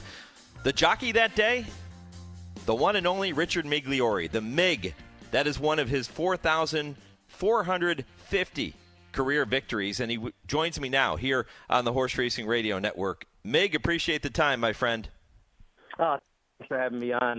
Nice to hear that call. My last grade victory in Saratoga. Yeah, hard to believe, right? It's been that long ago. Yeah, I mean, it's over 15 years since my riding career ended, and then a whole new career dropped into my lap. I know how blessed I am, Mike, to have the opportunity to talk about horses and racing. My bosses will probably hear this. I'm going to talk about them anyway, so it's nice to get paid for it. Meg, I was talking earlier in the program that, you just do such a wonderful job and you bring a lot to the table. I know the entire team works so hard at putting those shows together. I know what goes on behind the scenes, and just your insight, it's invaluable because you played the game. Well, thank you. I appreciate that. I hope, I bring a certain amount of credibility. I try to be as honest and as fair as possible. But you hit on something. It's the people behind the scenes. We have a crew that most people wouldn't recognize because they're in the video truck, the audio truck. They're the ones putting on the show, and they make us look good. As good as we can look on air. So I really can't say enough about the people that work behind the scenes. Yeah, spectacular job by the team at Fox Sports. What's the schedule for this afternoon, Meg? When do things kick off with the coverage? Well, the coverage starts early, 12, I believe, to 3, and then that's on one of, they bounce us around a lot. I think that's on FS2, but I'm not, you don't hold me to that. But then from 3 to 6, we're on the main Fox network, and that's when I go on at 3. We'll be on the first hour. Lafitte will be hosting on the desk, and then 4 through 6, the 4 o'clock hour to the 6 o'clock hour, Greg Wolf will come in and host, and I'll be on that entire time. Well, Meg, I want to talk to you about the 5 greatest stakes races set for today. 4 of those are Grade 1s. It is a remarkable card that Saratoga has put together. But first, let's start with what we saw yesterday. You said you always try to be, as honest as possible and try to look at it from a certain way. Luther getting put up for the victory in the Hall of Fame Stakes. That was a wild running of that race. Share your thoughts on that race and that decision. Yeah, it's interesting because when I first watched it, live in the pan shot, I thought, this shouldn't come down. And then it came down, and my initial reaction was that was a bad call. And then I, had the ability to watch the drone shot. And after watching the drone shot, it was clear to me that Zulu Kingdom had to come down. He was the one that caused the problem. And I know a lot of people are blaming Javier Castellano. But when you watch the drone shot, you could see he starts to angle over. I'm sure that, Joel Rosario said, hey, I'm here, because you see him look. And then he corrects his path. And now he sees Zulu Kingdom coming down.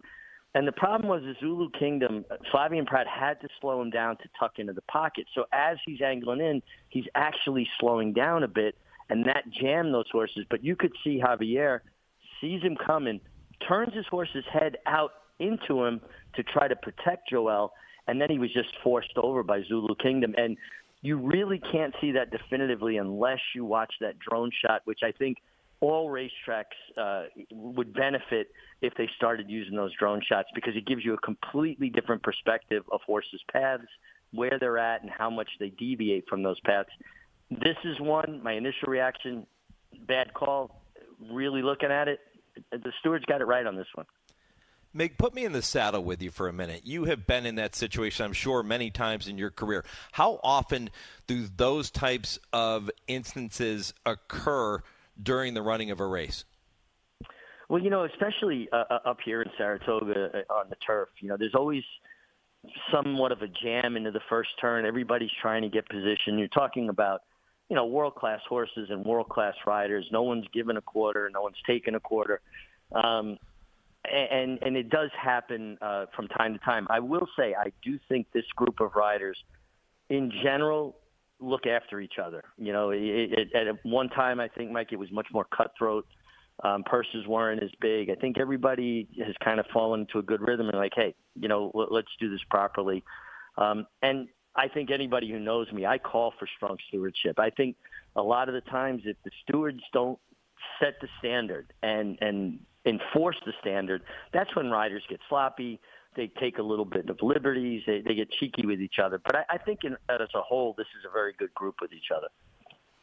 Talking with the Mig, Richard Migliore, Fox Sports analyst, the man who has ridden more than 40 400 winners in his career, and now brings that expertise to the airwaves through the television coverage. He'll be part of the team, as you heard him mention, later today on Fox Sports. Meg, let's talk about what we're going to see this afternoon. I mentioned those 5 greatest stakes. 4 of those are Grade 1s. The race that is not a Grade 1 is the Grade 2 Saratoga Special, and that's going to be run early on in the program. Race number 3, post time 1:09 Eastern. This is for the 2-year-olds, the future stars of our sport. And man, if Ewing can come anywhere near what he did in his debut, he's going to be a handful. Yeah, I mean, he was so impressive on debut.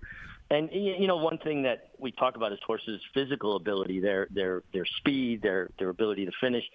But he has that little extra something. He's got a great mind. And your really top horses not only are physically gifted, they're mentally gifted. They understand their job. They go about it almost in a methodical, smart way. They're very kind of in tune to what they're supposed to do. And I saw all of that in Ewing's debut. And to get an 88 buyer, win with something left.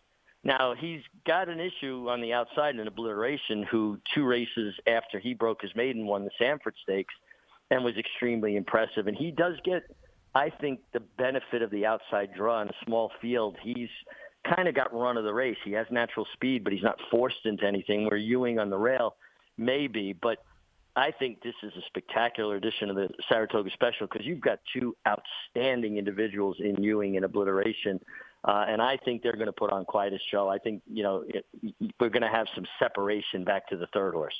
Your television colleague Tom Amos has a horse in there too, Dazzle D'Oro, who looked good in his debut. Yeah, unfortunately, Dazzle D'Oro is scratched. He was injured earlier this week, so he is out, because he also was extremely impressive on debut. But yeah, so he will not be competing. Yeah, I missed that. No, that's it's still a great race with Obliteration squaring off with Ewing again. The Saratoga Special comes up as race 3, 1:09 Eastern, and then the 4 Grade 1s begin with race number 8. They're going to be run in succession. The first is the Grade 1 FanDuel 4-Star Dave, 1 mile on that inner turf course. Tell me a little bit more about some of the storylines in here.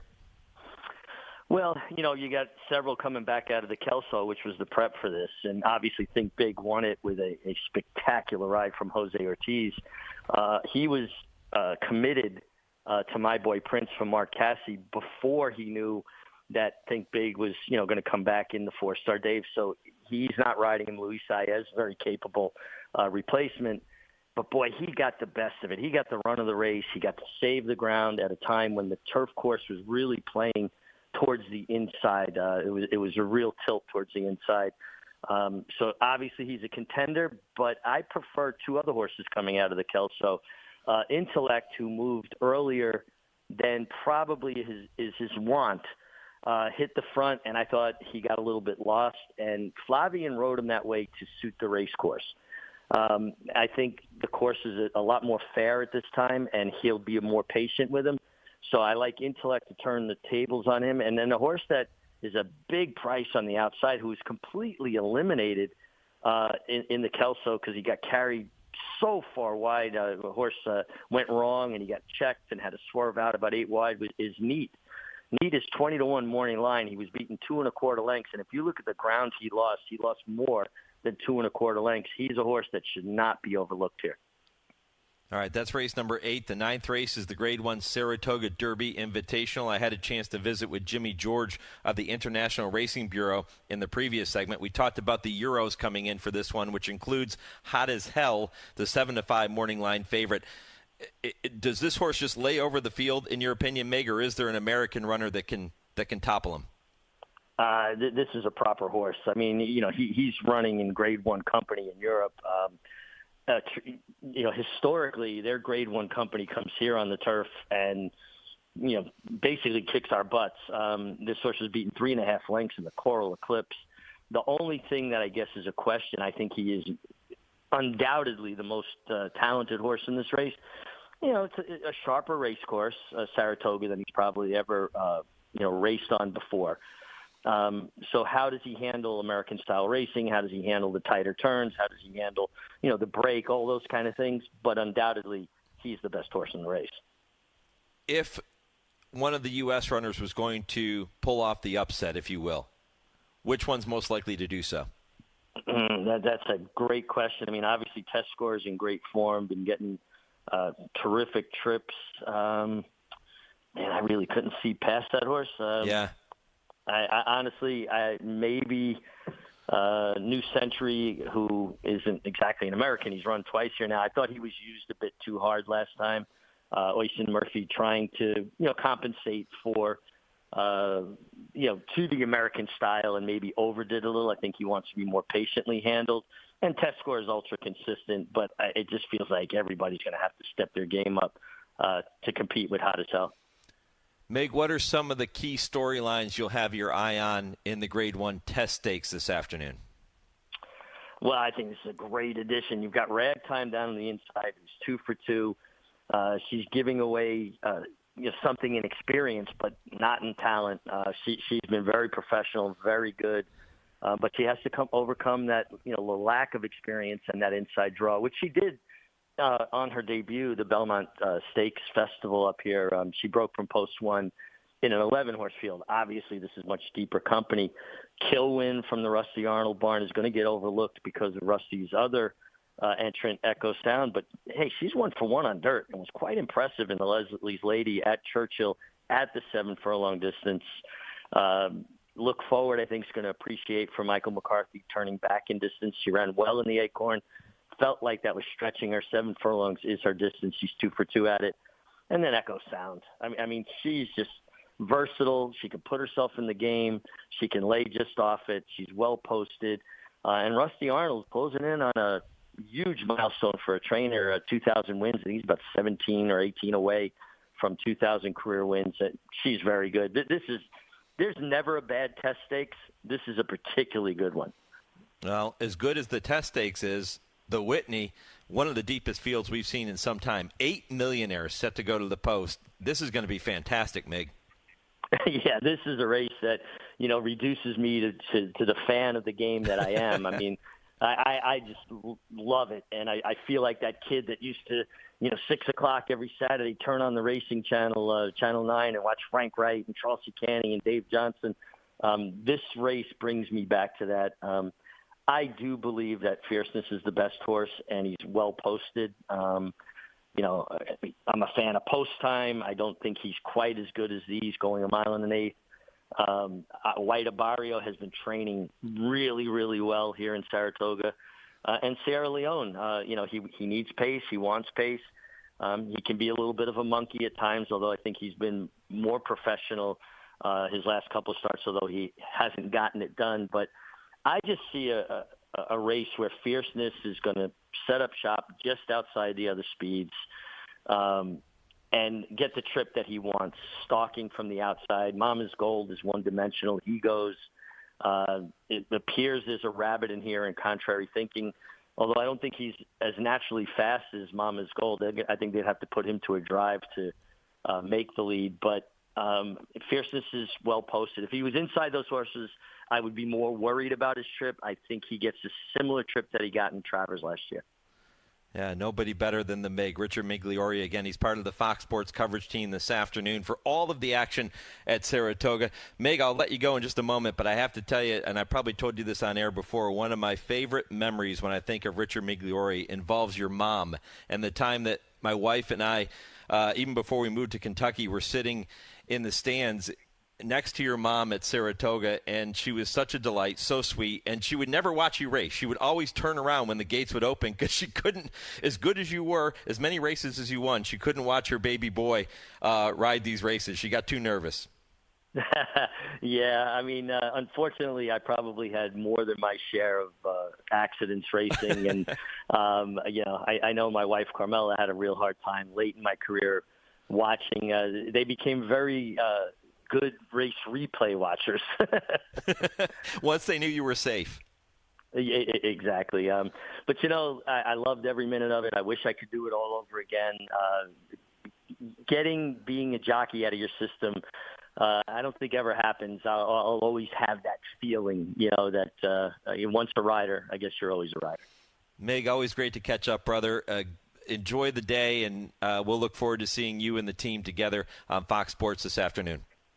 Thanks so much, Mike. Thanks for having me on. You got it. Richie Migliore here on the Horse Racing Radio Network. When I come back, it's time to go down the road to the Breeders' Cup. Ryan Anderson from Del Mar took time to sit down with our Bobby Neuman yesterday. You'll hear that conversation coming up momentarily. This is the Equine Forum presented by TwinSpires on HRRN, Horse Racing's voice. Race to TwinSpires, where you can unlock a $25 risk-free bet. Just use the code HRRN25 when you sign up. And if your first bet doesn't win, TwinSpires will refund your account up to $25. Wagering on the app is fast with free past performances, insider picks, and power plays every day you wager. TwinSpires. Download the app today to earn your $25 risk-free bet. Void where prohibited. For terms and conditions, visit TwinSpires.com. Must be 18 or older, 21 and older where applicable. For help with a gambling problem, call 1-800-GAMBLER.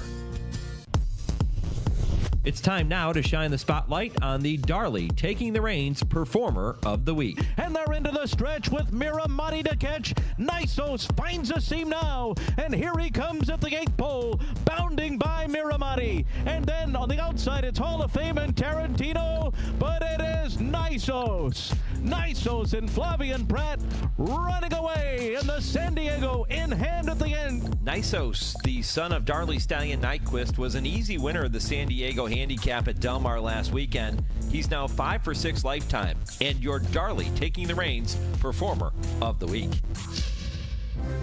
Darley Stallion Nyquist. Nisos is one of 7 Grade 1 horses for Nyquist in 2025. No other stallion has as many. Medaglia d'Oro, Gunrunner, and Quality Road are next on the list with 4 each. Learn more about Nyquist and all the Darley Stallions by visiting DarleyAmerica.com. Thinking about getting into racehorse ownership? There's no better time and no better place than right here in Iowa. Owning an Iowa-bred thoroughbred means more money, more perks, and more chances to win. With one of the most lucrative state-bred incentive programs in the country, Iowa-bred horses run for bigger purses, breeder and owner bonuses, and restricted races with less competition. Whether you're just starting out or already in the game, Iowa-breds give you a better return on your investment. Support local, win local. Own an Iowa-bred. Brought to you by the Iowa Thoroughbred Breeders and Owners Association. You're listening to the Equine Forum on HRRN, presented by TwinSpires. They're at the top of the lane. Secret Spice on the outside. Ollie's Candy not done. She's battling right back. These two are in no private little match race here. Secret Spice on the outside. Ollie's Candy's all heart won't throw in the towel. Battling back at her. Ollie's Candy, Secret Spice. Secret Spice, Ollie's Candy. Oh, so close. Ollie's Candy, Secret Spice. What a thrilling stretch run. Can split them. La Force was third. Paradise Woods was fourth. That's Trevor Denman with the call of the 2019 running of the Clement L. Hirsch, giving John Sadler his record 5th win in the race. He'll look for number 6 this afternoon, but that race might go through Hall of Famer Bob Baffert, and we can say that about a lot of races in Southern California, but the Clement L. Hirsch certainly the case today. That Grade 1 is a win and you're in for the Breeders' Cup Distaff Division. And yesterday, Ryan Anderson of Del Mar caught up with our Bobby Neuman on Betting with Bobby. He talked about that race and the other stakes coming up this weekend. Pleased to be joined now by Ryan Anderson. You see him on TV a lot if you're betting the races at Del Mar. He does a lot of the pregame shows with Kurt Hoover and does a great work out there at the Seaside Oval. Ryan, thank you so much for taking the time. Absolutely. Thanks for having me. I'm excited to talk some horses and 4 good stakes races coming up this weekend out at Del Mar. 2 tomorrow, 2 on Sunday. Let's start with the 2 races tomorrow. Race 9 is the California Dreamin' for the Calbred 3-year-olds and up, going a mile and a 16th on the turf. When you think of these Calbred turf routes the last few years in Southern California, the name that comes to mind is Kings River Knight. He just simply wins almost all the time, and he's usually favored even money tomorrow on the morning line. Yeah, he seems to win a lot, but a lot of times he doesn't face much other pace pressure in those California-bred stakes races. But this race is an exception to that. There's a lot of early speed in here. There's a lot of horses that need to make it to the lead. So I'm looking in another direction. I think the number 2, Allegado, trained by Mark Glatt, ridden by Antonio Fresu, has the perfect running style to win the California Dreamin' on Saturday. Again, Kings River Knight, I think, is going to be compromised by some other pace-dependent horses in there. And when he hasn't made the lead early, he is really not the same horse. Meanwhile, Allegado has been chasing some slow paces, and he's closed into some fast paces the exact way he should, and that's often got him into the winner's circle. So Allegado is going to get my top billing for sure in the California Dreamin' on Saturday. He's also a Calbred that's been facing open company more often than not in his career, and he's back against Statebreds tomorrow in the California Dreamin'. The featured event tomorrow is race number 10, the Grade 1 Clement L. Hirsch Stakes, formerly known as the Chula Vista for many, many years. Last 20, 25 years or so, though, it's been known as the Clement Hirsch. These are fillies and mares going 1 mile and a 16th on the main track. Field of 7, and 3 of them are real win machines. You've got the 2 Baffert runners in Seismic Beauty and Ricci, who both look like they want to be on or near the lead. And then you've got the sprinter stretching back out in Dick Mandela's Copian on the outside. That's right. Yeah, Seismic Beauty off that last victory is really tough to get past. Especially considering Ricci, the other Baffert horse, is also a speed type. Royal Spa from the 2 posts showed some speed last time when going against Torpedo Anna, who's the leader of the Distaff division out east. However, I think your winner is going to be the horse stretching out from sprint distances now to a route. It's the number 7 Copian, who I believe drew really well, gets to stretch out around 2 turns for the first time since early last year, I believe April, where she had a really good route effort early on in her career. Her second route attempt was followed by a long layoff, so I'll go ahead and forgive that a performance. She's in razor-sharp form right now. She's run multiple triple-digit buyers. She's a multiple Grade 1 winner. So you know she can class up to this field, and I believe Kazushi Kimura is going to have her in the perfect spot. And if that pace does come back to her at all, that final half furlong, when they get to the top of the stretch, I believe Copian's going to be the one chasing them down with that nice closing kick she has. It's funny, when I handicapped this race, I thought Copian was going to be the favorite in the race, despite the fact that she's 5-2 second choice on the morning line. But then you look and see who the owners of morning line favorite number 1 Seismic Beauty are, and you see that name, My Racehorse, in there, and realize, no, she's going to be favored in the race.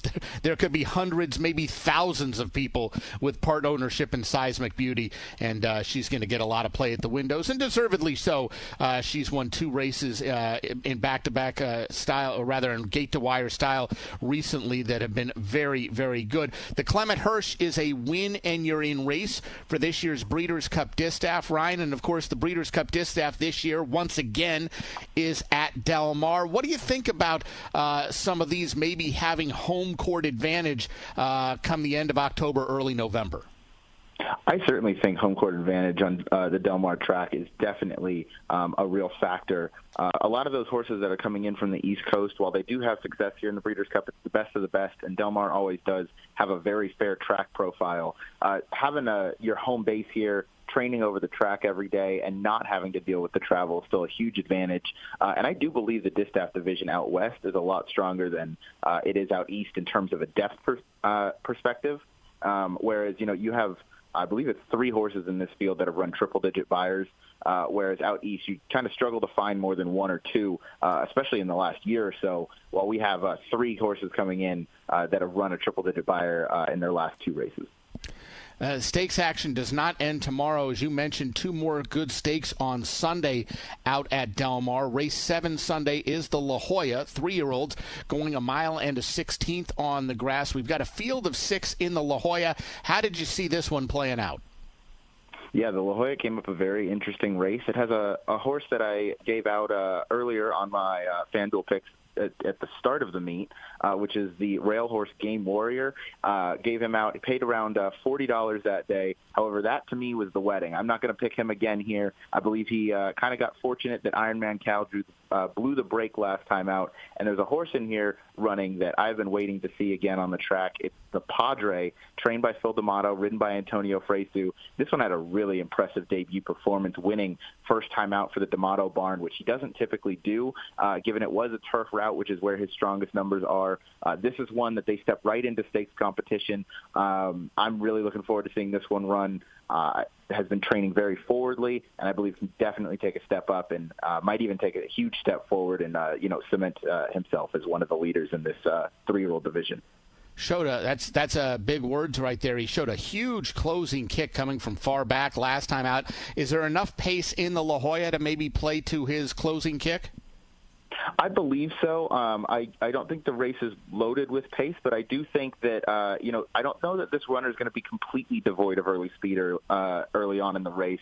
He's been training very forwardly. Makes me think, maybe that first race he was just kind of getting a race under his belt and happened to find himself in the winner's circle. He's been training really forwardly and really fast out of that race. He's had some really nice work in his last few coming into this spot, and I think this is an ambitious target goal to go right into stakes competition off a maiden victory, but it's not necessarily unknown for a trainer like Phil D'Amato to do that, and I do believe he's going to get a setup of sorts, and I wouldn't be surprised to see Fresu have this horse a little bit closer to the pace as well.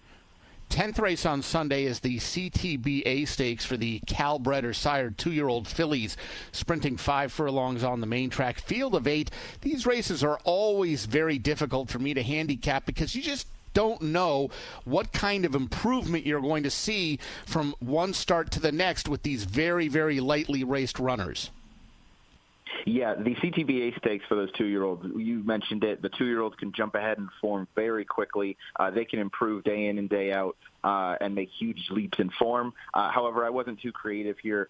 Liberation, trained by John Sadler on Sunday, is going to be my top pick in the race. I love the way that horse won on his debut. He got a really strong 71 Beyer speed figure, and that towers over this field in terms of what they've done so far. Yes, some 2-year-olds can step up, but John Sadler is always very strong with his 2-year-old crop, and I would anticipate another step forward for Liberation. And I don't know that any horse could get in the in the 75 Beyer range in what it might take for Liberation to step forward here. So Liberation is going to get my top pick. Drew very well towards the outside as well. Should set a nice clean trip.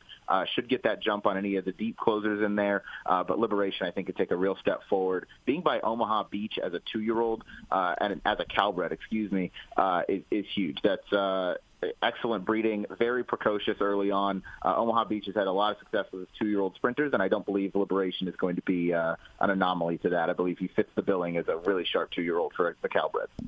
Speaking with Ryan Anderson from the Del Mar Thoroughbred Club. Last weekend, Ryan, we saw one of the most exciting runners based in Southern California strutting his stuff. His name is Nisos, and he won the Grade 2 San Diego very impressively. Really didn't have the greatest of trips. He had to wait, and then he finally saw daylight in the stretch, and he not only won, but he won easily over his stablemate Miramati by almost 3 lengths. Covered the mile in a 16th in 1:42.3. That's the major local prep for the Pacific Classic. What were your thoughts of what you saw from Nisos, and maybe your thoughts of him stretching out to 1.25 miles next time out? Yeah, to address the distance, I don't think it's going to be an issue at all. This horse is being brought along really steadily by Bob Baffert. Went 2 sprints to start off the campaign this year, then went to the mile and a 16th. Now he's going to the 1.25 miles. He's bred to love this distance. The issue with Nisos is that they haven't been able to keep him on the track consistently, but he appears healthy. He appears to have been training forwardly out of that last race and come out of it well. They really taught him an education in that San Diego handicap where they kept him to the inside. He got a lot of kickback. He got some dirt in his face, primarily by the stablemate Miramati. Tipped out at the top of the stretch when he finally got some room and really powered home like the nice horse he is. I anticipate him to go into the Pacific Classic, and he could be co-favored, if not the favorite. I'm curious how that race is going to be bet. I think a lot of people anticipate your Preakness and Haskell winner Journalism showing up in the Pacific Classic now that he's out west, and he'll be home for the summer, according to Eclipse Thoroughbred Partners. So I really hope that we get to see that showdown, and we might even get to see Baeza, who has finished a really nice second in the Jim Dandy behind Sovereignty. He's finished third in the Belmont Stakes, third in the Derby. We might have a very, very contentious Pacific Classic on our hands.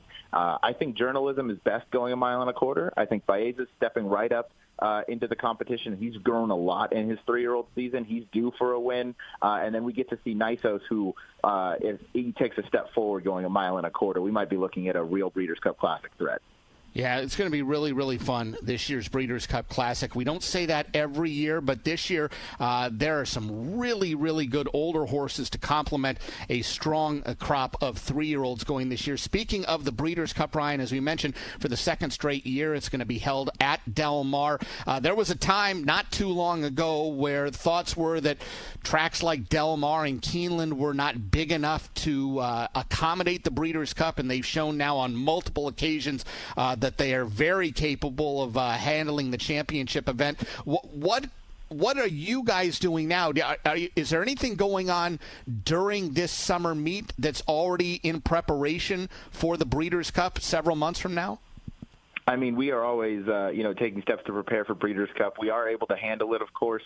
The Breeders' Cup's an excellent event. We're happy to have it here in back-to-back years. My biased opinion, it should be here every year. It's obviously amazing for the surrounding areas of Del Mar, but also the scenic views Del Mar Racetrack presents, along with the excellent racing that you get during both seasons, but also, of course, during Breeders' Cup. I would love to see it here every year. We're always taking steps to prepare. We have Breeders' Cup activations going around throughout the season to promote Breeders' Cup, get those tickets sold and everything like that. But it's an excellent event, and it really does speak for itself in terms of the caliber and quantity as well as the quality of horses that show up here. We like to see that we get a lot of, Japanese entrants that come from overseas. It's a bit of a shorter journey for them than going all the way to, Kentucky or all the way out to the East Coast. So we get a lot of international participants, which you obviously really like to see. And then the racing here is top-notch and second to none. Well, Ryan, we really appreciate you taking the time out of your busy schedule. I know you've got a great card of racing today, and, of course, we're looking forward to the big weekend out at Del Mar. Thank you so much. Have a great rest of the summer season. You too. Take care. Thanks for having me on, and I hope I pick some winners today. A big day at Del Mar and a big weekend at Del Mar. Of course, that Clement L. Hirsch, the win in your end for the Breeders' Cup Distaff. When I come back, I'll get you ready for Hour 3. This is the Equine Forum on the Horse Racing Radio Network. The 27th Annual Claiming Crown is back at Churchill Downs November 15th, and you can punch your ticket on Claiming Crown Showcase Day, Thursday, August 21st at Colonial Downs, offering automatic entry into the Claiming Crown for the top 2 finishers in each division. In addition, the winner of each dedicated race on Showcase Day will receive a travel stipend up to $2,000, provided they start in the Claiming Crown in November. Don't miss your chance. Claiming Crown Showcase Day at Colonial Downs is Thursday, August 21st. James Brown and Bill Cowher welcoming you back to Dennis Melvin's house. It's time for the Midnight Snack Run. This is one tricky obstacle course. Sticking to healthy habits in this kitchen is going to take focus and determination, but it can be done, JB. He's already entered the snack part of the course, and he's eyeballing a jar of chocolate candy. That is tempting right off the start. Uh-oh, he's reaching, Bill, but he pushes it away. Great stiff arm. He's approaching a plate of delicious-looking iced cookies. Oh, Dennis, you only want one of those. He blows right by him for the apple. Oh, the fridge. It's make or break time, JB. He stares down some rich-looking treats. Uh-oh, looks like he's headed for the soda. Wait, he jukes left, grabs the water bottle, and shuts the door with his elbow in record time. Unbelievable move. I gotta see that again. And he's out. He even turned off the light. That's the way you execute a midnight snack run. Stand Up to Cancer and Rally want you to reduce your risk for cancer. Go to takeahealthystand.org. People do some pretty cool things in their 40s and 50s. Why should saving for retirement be any different? I mean, they go back to college, learn new instruments, start skateboarding. Whoa. Okay, maybe that one's not for everybody, but saving for retirement is. With aceyourretirement.org, you can get on track with your retirement savings no matter your age. Just have a 3-minute chat with Avo, the friendly digital retirement coach from AARP. You'll get personalized recommendations based on your input that are easy to understand and work with your lifestyle. It's quick, easy, and free. Plus, it's sponsored by AARP, so you know they got your back. Woo-hoo. Gnarly move, Dad. Thanks, sweetie. So wherever you are in your retirement savings journey, head to aceyourretirement.org and start chatting with Avo today. That's aceyourretirement.org. A message from AARP and the Ad Council. Hey, this is Bobby Neuman. Join me every Friday afternoon to dive deep into handicapping the races. We'll cover the live action from some of the biggest tracks in the country, talk to some of the major players in the game, and hopefully make a little money along the way. You can also call the show to share your opinions, ask a question or two, or maybe just vent about some bad beats. It's Betting with Bobby every Friday from 4 to 5 p.m. Eastern on Sirius 162, XM 207, online channel 999, or streaming live at horseracingradio.net. You're listening to the Equine Forum on HRRN, presented by TwinSpires. 2 hours down, 1 to go here on the Equine Forum. Stay with me for Hour 3, which begins with Joe Kristufek's TwinSpires Triple Play. That comes your way momentarily, but time now to take a look at a historical date in racing history or two. How about this one? Today, 161 years ago, August 2nd, 1864, is when America's oldest thoroughbred racetrack, Saratoga, opened its inaugural meet with 4 days of racing. Yeah, happy anniversary to the Spa. August 3rd, 1971, tomorrow the anniversary of the Yearling Secretariat being shod on his front feet for the first time and then transferred to Meadow Training Center for breaking. We know how that turned out. Almost 2 years to the day, August 4th, 1973, in his first race against older horses, 1-10 favorite Secretariat was defeated in the Whitney Stakes at Saratoga. Can you name the horse? I think we all know. The Alan Jerkins 4-year-old Onion. Beat him by a length. Fun couple of hours, huh? Got a chance to cover a lot of ground with Kevin Kerstein, Price Bell, Jimmy George. Richard Migliore was here, Ryan Anderson. Plenty more coming your way in hour number 3 as well. If your local station is leaving us, continue listening to the third hour of the program nationwide on Sirius XM satellite radio, in the Louisville, Kentucky market on ESPN 680 or streaming worldwide at horseracingradio.net. Hour 3 of the Equine Forum comes up next right after this 10-second pause for station identification. This is the Horse Racing Radio Network, where racing comes to talk.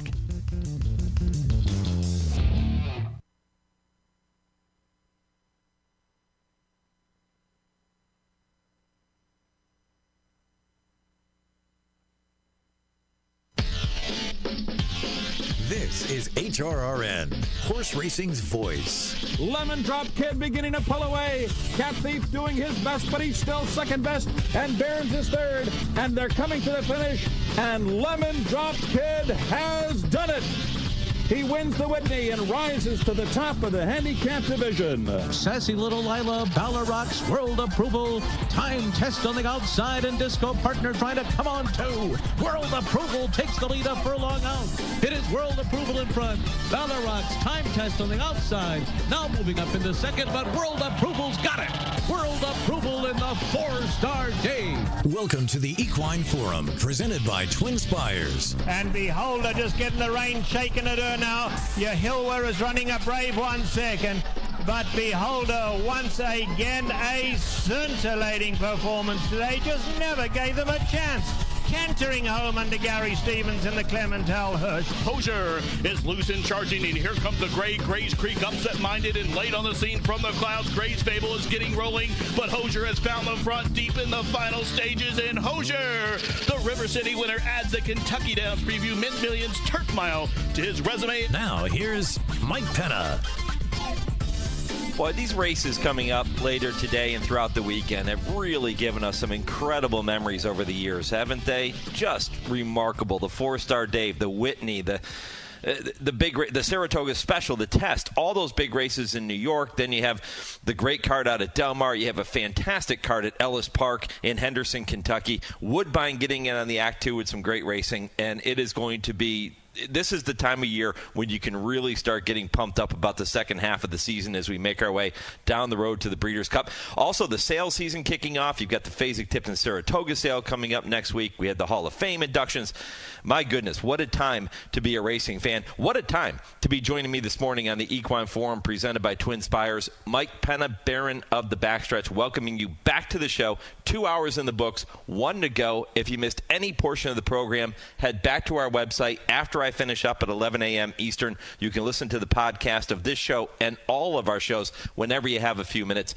Make sure you check us out all year long, every single week, horseracingradio.net, and you can do that too on every podcast platform. Hour 3 kicks off momentarily with the TwinSpires Triple Play. Joe Kristufek joins me with 3 races to watch and wager with at TwinSpires this afternoon. Kurt Becker, Stroll Through Racing History coming up at 10:20. Dale and Tim join me for the final segment of the show at 10:30 Eastern. I ask, they answer. But without further ado, it is time to say hello to Joe Kristufek in this week's TwinSpires Triple Play. Joe, what's up, brother? I think you just mentioned it. A lot going on. Not only in the horse racing world and the sports world, Major League trade deadline just passed. We had NFL preseason football, looking very forward to MLB playoffs and the start of the NFL season, which isn't too far off, and then all the good stuff we've got going on leading up to Breeders' Cup. We talked about how good the Ellis Park racing is this weekend with the Kentucky Downs Mint Million preview races, both today, Saturday, and Sunday, and just great racing at Ellis Park all summer long. So really excited about these cards of the next couple of days. Love turf racing, and I think we got some opportunities for some square prices. Yep, just continues to get better and better from here on out. Every single weekend is a big weekend in our sport, and it's wonderful to see. Joe, the 3 races you've chosen for our listeners in the TwinSpires Triple Play all come from Ellis Park. And we mentioned the stellar quality of racing with the stakes races, but there are other races that are not stakes that are loaded with quality and loaded with great betting opportunities. And we're going to kick it off with race number 5. That is a 1-mile maiden special weight event, purse of $100,000. I remember when that was a big stakes race. Now you got $100,000 maiden specials in Kentucky. 1 mile on the main track there at Ellis. How'd you see it? Yeah, really good race. I think potentially moving forward, you got some well-bred first-time starters in here. You've got some horses like the 5 Password. They're already stakes placed. They're running 3rd last out in the Bashford Manor. You got a lot of horses with a right to improve. I'm going to give you a little bit of everything, which I like to do in these triple plays, Mike, with a horse that I really like to win, a square price, and then a longer shot as we move forward here. Blackout time, 3-1 on the morning line with second best on debut for Ken McPeak on June 29th at Churchill. There was a lot of steam on the Tom Amos trained runner Dazzle d'Oro that particular day, and that horse lived up to the hype, was able to go gate to wire and look good doing so. Blackout time was second best that day, and clearly second. Didn't have the cleanest of trips, broke slowly, was blocked briefly at the top of the stretch, and ran a good second, like I mentioned, well clear of the horse that finished 3rd. And looked to me like a horse with a bright future. 3 workouts since, sharp moves at Churchill Downs for Ken McPeak, including a 5 furlong near Bullet. With a fair trip, a clean break, there are a lot of horses in here that have potential moving forward. I think it's going to be a key race into the future, but blackout time for me in race number 5 at 3-1 in the morning line. When you sent your list of races to me, Joe, I started looking through some of the horses that were in these fields, and you're right about this. This is a field that features a lot of really well-bred youngsters, and I think we're going to see 1, 2, maybe even 3 horses come out of this and have an impact in some of the races down the road for the juveniles and then looking ahead to even next year. Yeah, I mean, these are the kind of races that horses like East Avenue come out of. I mean, you've got Massachusetts in here. This horse is a half to Hall of Fame for Steve Asmus and the 4 Massachusetts. Quality Spirits, who exits the same race as Dazzle d'Oro, and Blackout Time. This horse broke slowly, was very wide, on and off the far turn, blinkers on, and I think this horse has a major right to take a step forward for Eddie Keneally. You've got I Did for Mike Maker, who should fly under the radar coming out of that same Dazzle d'Oro race, who has a major right to improve. And then Password, who was actually the favorite as a maiden last out, Mike in the Bashford Manor, losing to Romeo, who was awesome that particular day. But that's another prospect moving forward. That horse is going to take a lot of action with Tyler Gaffalione. I'm a little bit against Password in here because I think he's going to get bet down. I think a Blackout Time is a better horse than him, at least at this stage of their young careers. But, several others we could talk about in this race as well. All right, race number 5, Joe will go with number 6, Blackout Time. 3-1 morning line is his top pick in this week's TwinSpires Triple Play. Don't forget, there was no specific TwinSpires Triple Play wager when you go to TwinSpires, but you can bet all 3 of these races we're talking about, and every race you're going to play any way you like. Just make sure you're doing it this weekend and every weekend with TwinSpires. Joe, race number 8 is the second leg you've chosen. Race 8 at Ellis Park is the Kentucky Downs Preview Nashville Derby. So we go from the 2-year-old maidens now to the established 3-year-olds. 1 1/8 on the turf. Who wins this one? Another good race. It's interesting because there's not a lot of speed signed on. Might work to the advantage of Yinzer, who did get a walk in the park in his most recent start when he won the Other Than. I think Macero, who was awful in the Audubon last out after a very slow start from the gate, has got a lot of talent and kind of regrouping here for this race for Dale Romans. I think that one will fly under the radar, should offer a square price. I couldn't argue with any particular horse that you would zero in on as a top choice in here, but I'm going to go bombs away, Mike. I like the number 6, Cole Moon, who has not raced on the turf since October of last year at Keeneland, has had one good run on the turf in the career, but is just a much better horse now than he was way back when. He ran a credible race in the Rushaway when he showed speed and faded over a racetrack at Turfway that was dominated by off-the-pace runners on March 22nd. Ran a good second on the dirt and a starter at Churchill going a 1-turn mile, and then dominated going 7.5 furlongs last out at Churchill in a race where he was really bet down the odds of 4 to 5. I just think this horse is very sneaky in this race. I don't think there are any world beaters in this field. There's not a horse that looks like a total standout, at least based on talent, speed figures, class, et cetera, et cetera.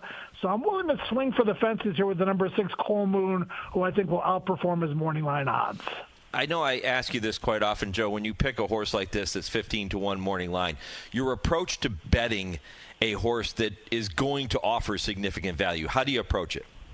Yeah, there's so many different ways to do that. You need to see, and I do think this horse will be double-digit odds. And a lot of it depends on scratches, Mike, in a field of 9. As a conservative play, I wouldn't be against betting. And again, just using this dollar amount as an example, a 5, 10, and 20. 5 to win, 10 to place, 20 to show. We like to call that a ladder bet. Like, that's very conservative. So where even if the horse runs third, you're going to make a pretty significant profit. A key box in an exacta where you're keying this horse with several others to run first or second. And then obviously for me, being a multi-race wager player, utilizing a horse like this in the pick 3s, pick 4s, Dade Park pick 6. If you can get a horse like this to win as an A on your grid, so to speak, that puts you way ahead of the game for a potential really nice score. Joe, do you give a look to the horse breaking just outside of Cole Moon? That's Emergence, number 7. Tyler Gaffalione, who has returned from injury, riding really well, is back in the saddle. Brad Cox, the trainer. This is a horse that won last time out by 14 lengths in a sloppy off-the-turf race, but his turf races have been decent enough, I guess, when you measure up the rest of the field. What do you do with a horse like Emergence? Yeah, he needs to run better than he did on May the 9th when he got beat pretty significantly by Tomasello, who's also in this race. And that was a fast-paced race at Churchill on May the 9th. That he did close into that fast pace, was advantaged by it to be third. Probably a little bit dressed up off that 14.5-length victory in the slop off the turf, going 1.5 miles last out. Obviously I think he's usable, but you see the names Brad Cox, you see the name Tyler Gaffalione. Might be a little bit dressed up, like I mentioned, and might not be offering the value I would be looking for. If I'm betting that exacta key box, though, Mike, this is a horse that I would probably use because he's a horse that I don't want to beat me, especially if I can get that 15-1 horse to win. All right, Cole Moon, 15-1 on the morning line. May even drift a little higher than that for Paulo Lobo and Joe Ramos. We'll see. That is number 6 in race number 8, the second leg of the TwinSpires Triple Play. Joe, your final leg you've chosen comes in the very next race, race number 9 at the Kentucky Downs Preview Ladies Turf Sprint Stakes, 5.5 furlongs on the lawn. 4:42 Eastern is the post. That's 3:42 local time in Henderson. How'd you see this one? I think the big question mark here, Mike, is what is Irish Maxima doing in this race, first of all. Second of all, Irish Maxima has also entered in a 2-turn race on Sunday on the turf at Ellis. This horse that's never run on the turf and isn't bred for it. John Service is running a lot of horses at Ellis this summer. I don't know what this horse is doing in this race. I don't know if the horse is going to handle the turf, but obviously from a class perspective and a speed perspective, looks dangerous if that dirt form converts over to the grass. So a total wild card for me. Obviously, scratches will be an important cog in some of the wagering decisions here. I went to the number 5 Cloudwalker on top. And I got to give a shout-out to Ed DeRosa because he brought this to my attention a couple of years ago. Horses that show improved speed in races that speed is somewhat unexpected are usually horses that you want to look to the next time they run. Now, Cloudwalker is a horse that had been a deeper out-the-back closer in the majority of her turf sprints leading up to that last race when she showed so much better speed, 44-2. She was on top of the pace. She ran second that day to Bling, got beaten ahead. Bling's going to be back in this race. Bling's going to be one of the favorites in here. But now Cloudwalker off of that race, showing that improved speed with the blinkers on, I think probably settles mid-pack, finishes a little bit better. Looks like the blinkers addition has helped her. And she's 5-1 on the morning line. I think that would be more than fair. And, of course, a lot will depend on the presence of Irish Maxima. If she scratches, that price is going to go down. I think it would come down to her and Bling, and I think Cloudwalker would have that tactical advantage on her and maybe has a right to take another step forward second time with blinkers. So I'm going to go with Cloudwalker. Brendan Walsh coming off a tie for the leading trainer honors at Ellis Park last summer, right there at the top of the standings once again, and could add to his win total in this race. Another square price, 5-1 morning line on Cloudwalker in race number 9. Let's recap race number 5. Joe will take number 6, Blackout Time, at odds of 3-1.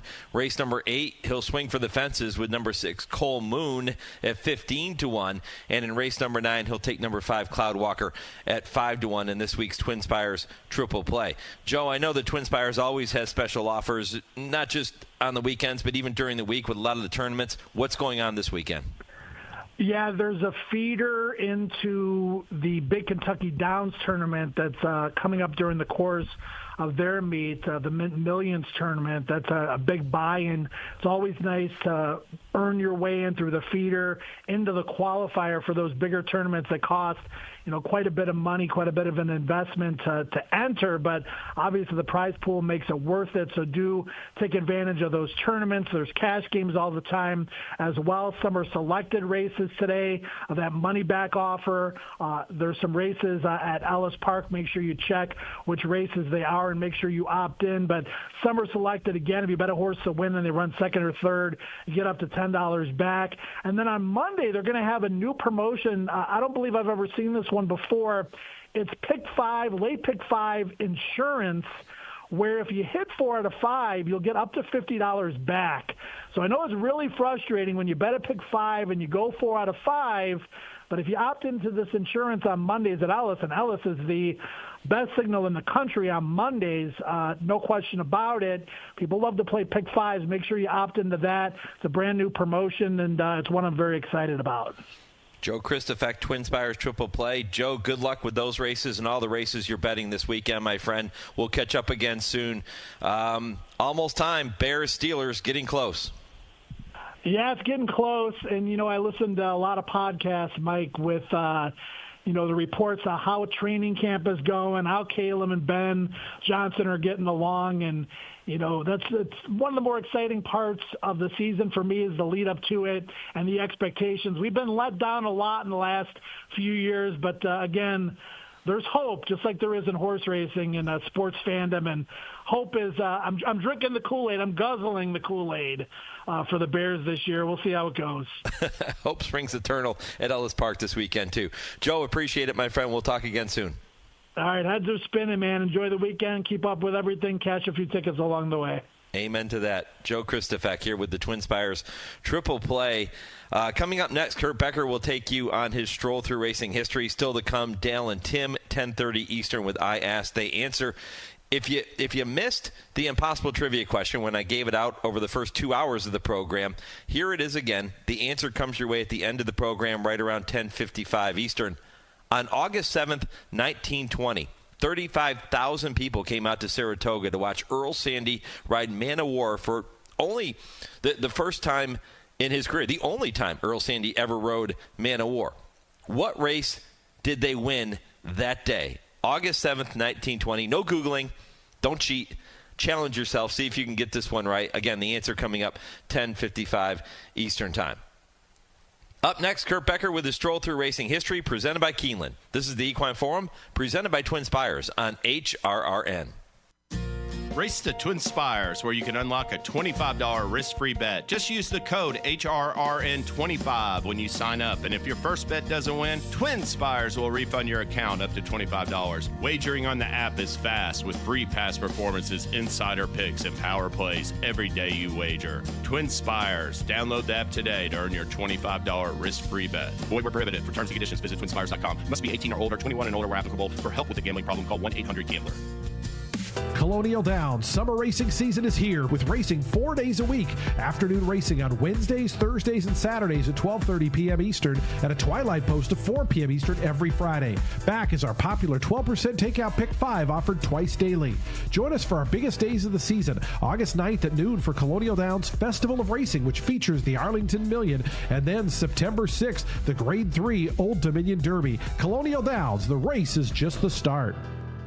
Don't miss the Scott Mallory consignment in Barn 5 at the Fasig-Tipton Saratoga Sale. Hip 44 is a colt by Red Hot Yopon out of the 100% winner-producing and multiple stakes-producing Bag of Jewels. Hip 81, a filly, the first foal by multiple Greatest Stakes-winning Olympiad. Hip 89, a Maryland-bred colt by freshman sire Charlatan. And Hip 212, a colt by Sire of Sires Uncle Mo out of the multiple Greatest Stakes-winning mare Southern Ring. The full brother to Greatest Stakes placed Lady Where's the Ring? Scott Mallory, Barn 5 at the Fasig-Tipton Saratoga Sale.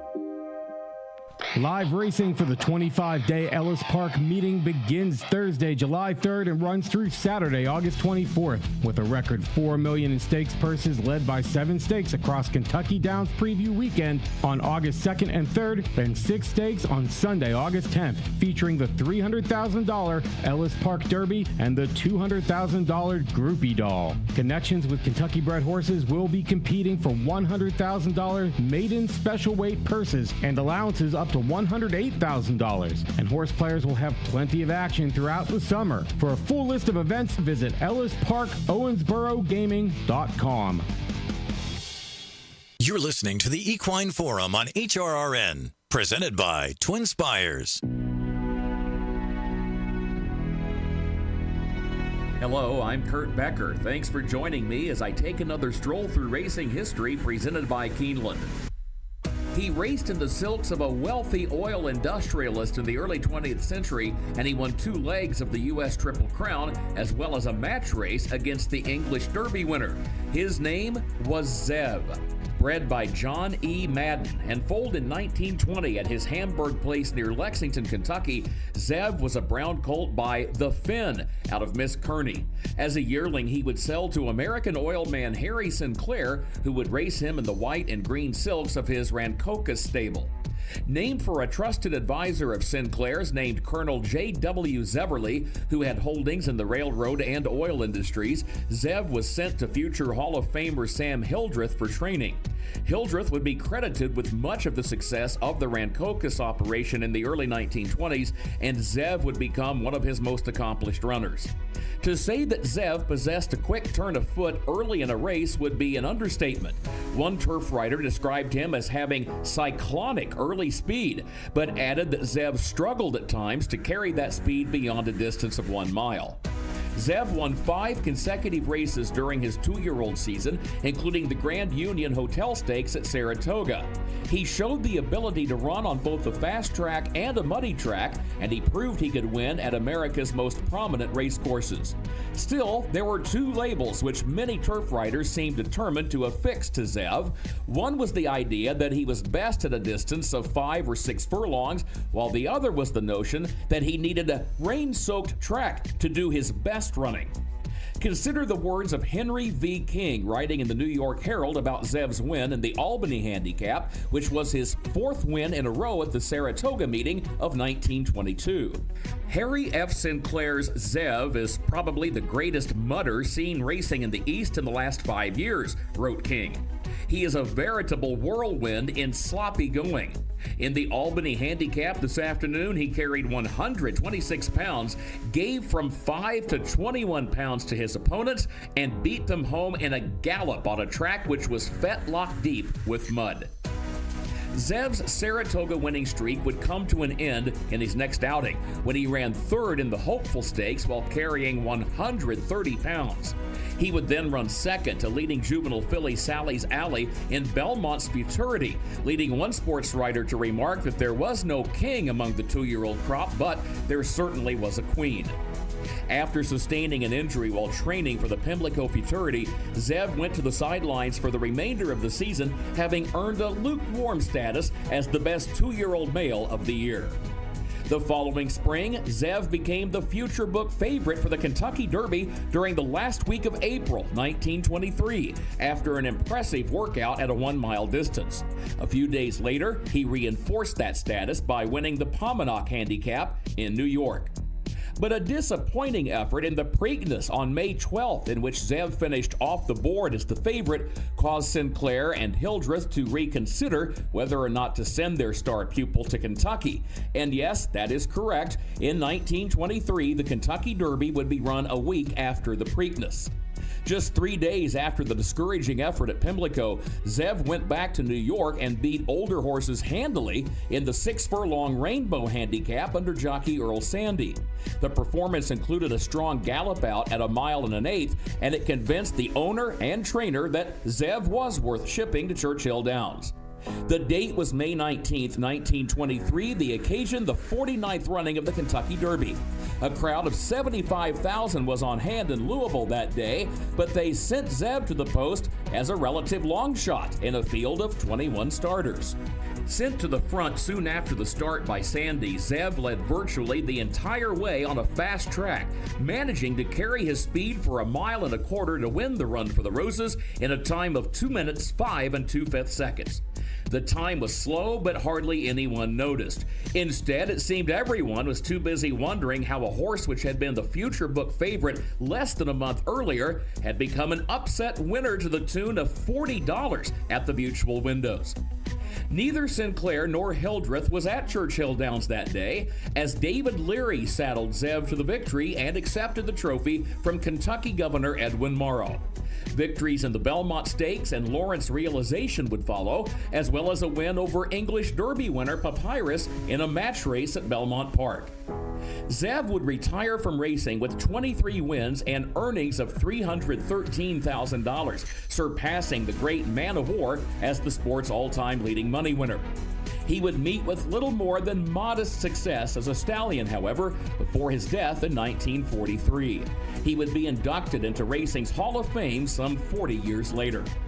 We close with the words of Governor Morrow, who, as he presented the Kentucky Derby trophy, glanced at Zev and said, quote, "We have crowned him with cheers, decked him with flowers, enshrined him in our hearts. His memory shall become a golden one and live long in the songs and stories of this land. For this land and this people love, have loved, and will always love a thoroughbred. It is romance to us, for it is challenge, struggle, endurance, and victory." End quote. Please join me again next week as I take another stroll through racing history presented by Keeneland. For HRRN, I'm Kurt Becker. Nobody weaves a story together like Kurt Becker. My thanks to Kurt for that story. If you missed any of Kurt's Stroll Through Racing History segments, check out the Stroll Through Racing History page on our website, horseracingradio.net, and you can listen to all of those shows. And don't forget, too, about our weekly Brisnet.com call-in show, 6 to 7 Eastern, every Thursday with Bobby Neuman and James Scully. It is your chance to call in and talk racing with our experts. Every Thursday, 6 to 7 Eastern, here on HRRN. Coming up next, I Ask, They Answer with Dale Romans and Tim Wilkin. This is the Equine Forum, presented by TwinSpires on the Horse Racing Radio Network. Race to TwinSpires, where you can unlock a $25 risk-free bet. Just use the code HRRN25 when you sign up. And if your first bet doesn't win, TwinSpires will refund your account up to $25. Wagering on the app is fast with free past performances, insider picks, and power plays every day you wager. TwinSpires. Download the app today to earn your $25 risk-free bet. Void where prohibited. For terms and conditions, visit TwinSpires.com. Must be 18 or older, 21 and older where applicable. For help with a gambling problem, call 1-800-GAMBLER. Millridge is recognized with raising and selling exceptional athletes. Just in July, Test Score, winning the Grade 1 Belmont Derby, became their 40th Grade 1 winner raised or sold since 2000. Many coming from the Fasig-Tipton Saratoga Sale, including Preakness winner Seize the Gray. Millridge's offerings at this year's Saratoga Sale are by leading sires Life is Good, Oscar Performance, Charlatan, and City of Light, followed by well-bred sons of Warfront and War of Will in the New York bred session. Consider your next Grade 1 winner with Millridge at the Saratoga Yearling Sales. Monmouth Park's summer season rolls on with live racing action starting at 12:50 every weekend. Monmouth's 2025 season featured increased total handle for the fourth straight year. The biggest pools means bigger payoffs.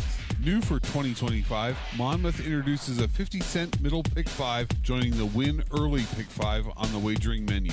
With the stakes race every Saturday and Sunday, Monmouth Park is your summer place to profit. Attending on site, lock in your odds with fixed odds wagering at Monmouth Park Racetrack.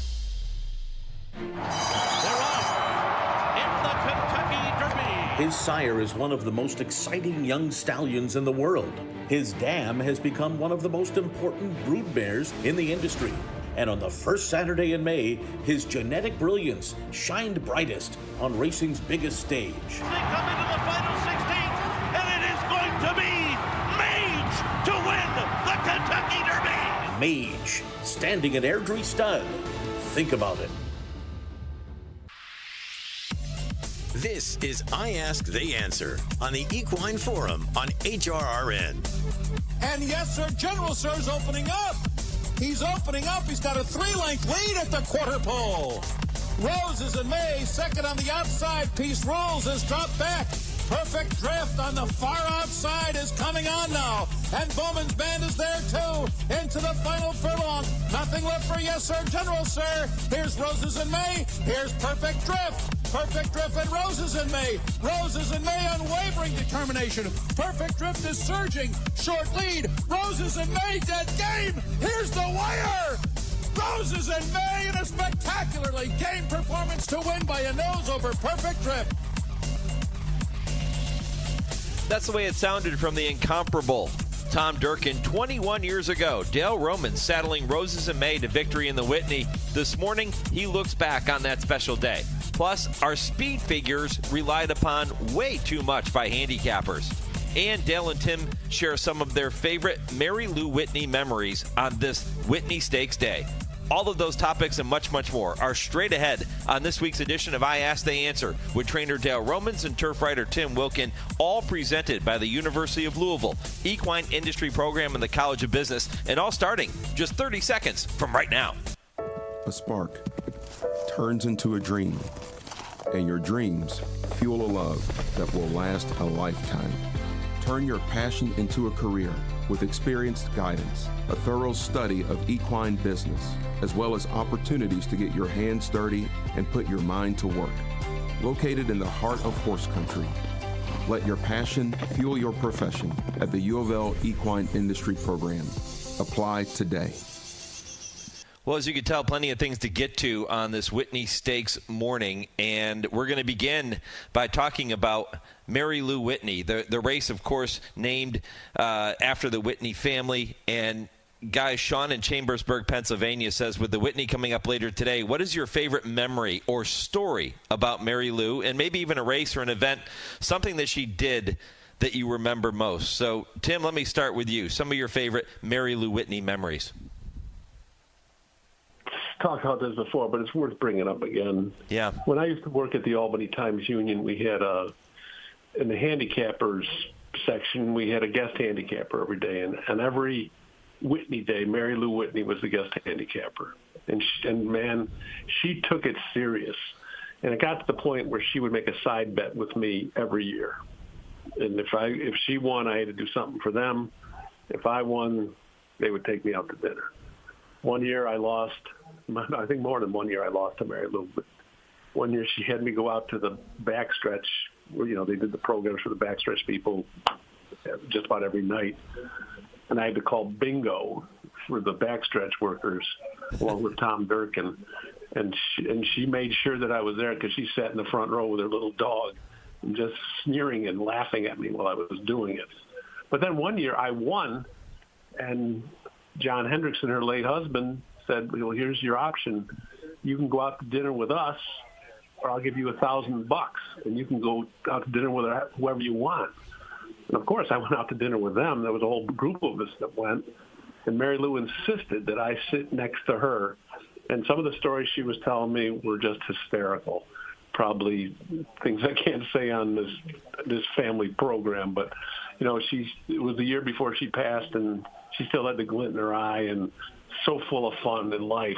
Her body was just starting to betray her a little bit. But, she was always such a fun woman to be around. And, she's missed because a lot of people, in the Saratoga region know all the good things she did for a lot of people that no one ever found out about.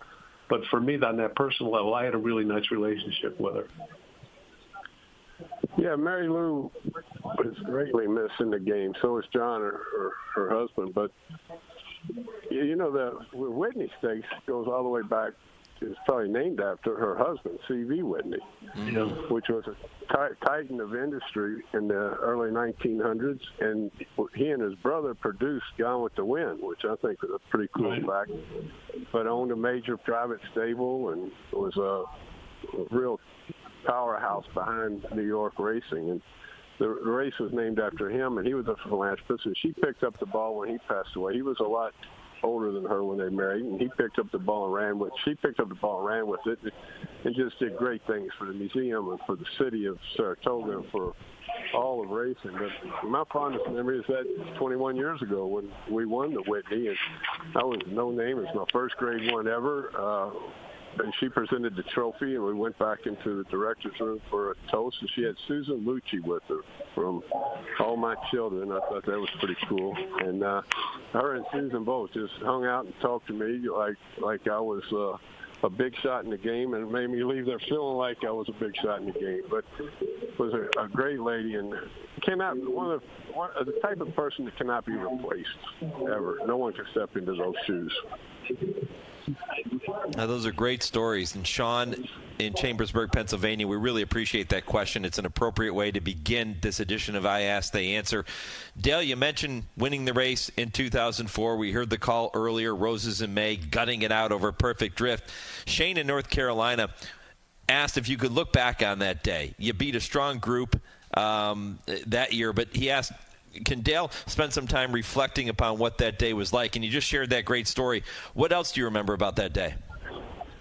That was an amazing day. Like I said, I'd never won a grade one before. And, that at Saratoga especially, in the Whitney. And that was a loaded field. I mean, there was a lot of good horses in there. Perfect Drift, I was a fan favorite of his.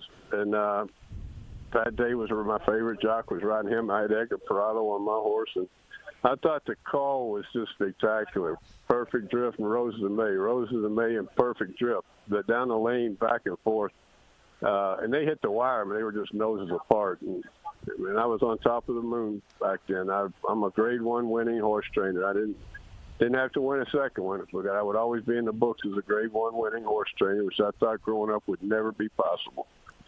And that horse is the same year as Kidney's Joy, and those two horses changed my life and the trajectory of my career. And that was the big day.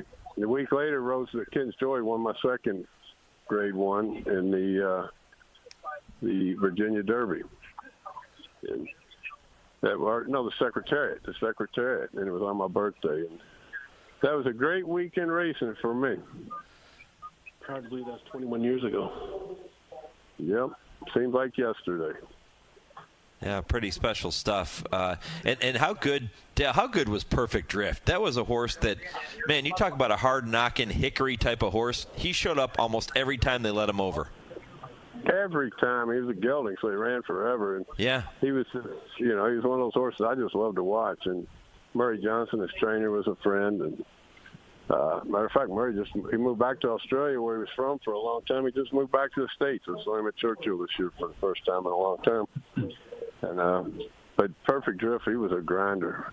My son Jake. So it was 21 years ago. He would have been 8 or 9, and he could call Durkin's call from gate to wire. You watch the race so many times. We'd be out on the town, and I always had Jake with me. By dessert, I was ready to hear the call of the Whitney, and he would call it for me, or whoever was there. I'd make him entertained. Dale, do you remember who the favorite was in the race that year? Shoot, if you listed off all the horses in the race, I could tell you, but no. It was Peace Rules. Peace Rules, yep. Bobby Frankel. Yeah, Jerry Bailey was aboard. He went off at 3-1, and he ended up finishing 6th that afternoon behind Roses in May. Yeah, yep, you're right. Now you say that, I do remember that. Timmy, as good as that field was, with 8 millionaires set to line up in the Whitney later today, could this be the deepest Whitney field that we've ever seen? Yeah, Dale and I were talking about this a little bit this morning on, you've heard of Clocker's Corners in Santa Anita. I call it out by Dale's Barn. We call it Romans Road or Romans Row, where people gather and we just chew the fat about horse racing, and it's really a lot of fun. But, when you say this is the deepest field, yeah, there are 8 millionaires in this race, yes. But, you go back in history, a lot of those horses that were running in the Whitney then didn't have the opportunities to run for the purse money that these horses are running for today. There's been some really good horses that have run in the Whitney, like in 2023, White Barrio, Cody's Wish, and Zandon were all really, really good horses. White Barrio won it. You look back to in history. I mean, last year it was a 10-horse field. Arthur's Ride won. It's not like they haven't had big fields, but there was a stretch for a long time where there was only 6, 5, 7 horses. But, in history, it always goes down as one of the biggest upsets in horse racing. The Secretariat got beat by Onion in the Whitney. And I might be getting off track a little bit, but some of the other horses that have won this race, you go back to the War Admiral and Alidar, Easy Goer, Lady Secret, Kelso. The great Kelso won it, even when he was I think he won it 4 or 5 times. Won when he was 8 years old. Discovery won it 3 years in a row. As far as the deepest field, I'm not going to go out and say yes, because I haven't gone all the way back to find out who is running these things. Yeah, for right now, these are the best group of older horses we've had in several years. But is it the deepest Whitney field of all time? I mean, all time is a pretty tough statement to make. All time, there's a lot of really good horses in here. You got a Breeders' Cup Classic champ in here. You got the Travers winner in here. You got the best of the division for the most part is here. Is it deep? Yes, it's deep, but I'm not going to go out and say it's the deepest of all time because I just don't know. Timmy, thank you for carrying this question because I didn't do all that research, but I will say that a millionaire today, like everything else, is not a millionaire of old. And so to say it's the best just because the horses have earned a lot more money out there to earn. And the race has too much history to say one year's been better than the next. I think it's a good quality bunch of horses, but impossible to say that this is the best field ever put together. I don't see a secretariat in here. One thing is for sure, it's going to be one hell of a renewal later this afternoon at the Spa. Should be a fantastic day of racing. The weather looks like it's going to be outstanding, and can't wait to hunker down and watch that Whitney and all the other big greatest stakes races coming up. Nick Zito knows a thing or two about winning big races at Saratoga, and it's that time of the show where we say hello to our friend Nick, and Dale and Tim get to tell me if the following statements are indeed right or wrong. Yeah, right or wrong. Am I right? What do you think? Right or wrong? Guys, got a couple of topics for you this week on right or wrong. Rick in Louisville feels that speed figures are leaned on far too much when it comes to handicapping and that the human element is often neglected. He argues that speed ratings don't show things such as a bad trip or a bad jockey decision or whether a horse didn't handle the track on a certain day. Is Rick right or wrong? Are numbers overrated when it comes to handicapping? What do you think? Right or wrong? Dale hates handicapping questions, so Tim, I'm coming to you first. Well, I think Rick's right on this. I mean, the speed figures doesn't take into consideration the things that he said. And, if you look at like the Ragozin sheets or the Thoroughgraphs, you'll get more of a holistic view of a horse's performance, I believe. They take into consideration wind speed, where the horses are on the track. I think that's more of a representative whole picture of how a horse performed. I mean, speed figures are just the figures of the race. It doesn't go into the intangibles that he mentioned. So, yeah, I'm going to say he's right on that one. I like this question. I don't mind handicapping. I just don't like when we start handicapping certain races, who's going to beat who, or who cares about what race. But he's 100% right. Speed figures are way overrated. Way overrated in claiming, in purchasing, in handicapping. It's just a person's opinion, mathematical formula. There's some cases we sit here and talk a long time about it. For one, I'll use some figures more if it's the same pool of horses running against one another. But you bring a horse in from, say, Belterra that's on a 58 buyer, and he's running in Churchill against a horse that ran 58 buyers, they never win. So they've gotten too high of a figure from where they're from, and all that stuff should be calculated. I don't know. None of them are perfect. I mean, they're a tool like anything else when you're handicapping. A lot of people do like them. And I tell you what's funny. It's almost like the language you speak. Do you work off the trainer data box? Do you work off of Ragozin? Do you work off the Browns? What sheet numbers are yours? Or is it Equibase? And everybody speaks a different language. Yeah, Rick, we appreciate that question. Good stuff there. Keep them coming in the shows ahead. We'll get them worked in for you. How about this one, guys? First Racing is going to honor the legacy of trainers Dwayne Lucas and Christophe Clement, with greatest stakes races being renamed in their memories. Beginning with the 2026 runnings, Santa Anita Park's Grade 2 Santa Monica Stakes will now be known as the Dwayne Lucas Stakes, and Gulfstream's Grade 3 La Prevoyante will now be renamed the Christophe Clement Stakes. Did First get this one right or wrong by not going with Grade 1 races to remember those two trainers? What do you think? Right or wrong? Dale, what do you think? Oh, I think that they're in good shape here. These guys wouldn't mind not having Grade 1s named after them, and I'm sure they'll love to be remembered. And those races were probably important to both of them. And Grade 1s, these horse races might be Grade 1 someday. Yeah, they did. Dwayne Lucas had a significant impact on the Santa Monica, and Christophe Clement, same thing with the La Prevoyante, did the same exact thing. So they do have meaning for each of those individuals. Yes. Tim? There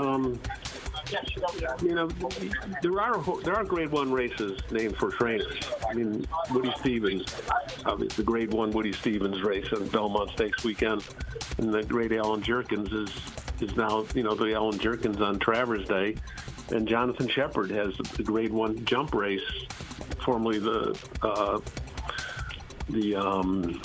Turf Riders Cup.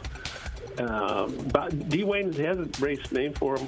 He had a race named for him in Churchill, the Lucas Classic, which is a Grade 2. Charlie Whittingham has a race for him in California, but it's a Grade 2. Bobby Frankel, it's a Grade 3. It's interesting enough, there's a race named for the great Joe Hirsch, one of the best turf riders ever. That's a Grade 1. And there's a Grade 1 race named for a man named Frank Kilroe Mile out in San Antonio. He was the racing secretary out there for several years. I agree with Dale. I think that both Kristufek and Wayne would be tickled to have races named for them. The fact that they're not Grade 1s,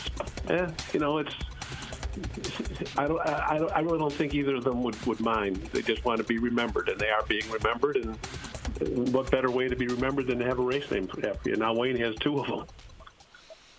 Yeah, kudos to First Racing for making this move and remembering those 2 trainers who we lost recently here in the sport of thoroughbred racing. All right, we'll bring Nick Zito back next week for Right or Wrong. We have a couple more topics to get to. We have our Showdown 4 update coming your way, and then our final point of the week. Guys, this next topic comes via email from Tony, who is a horse owner in northern Ohio. And he says, with the foal crop decreasing and the subsequent horse shortage hurting the numbers at the entry boxes across the country, Tony's a little concerned that the smaller circuit racetracks are being significantly affected, with this potentially triggering an eventual contraction of the industry with certain tracks closing long term.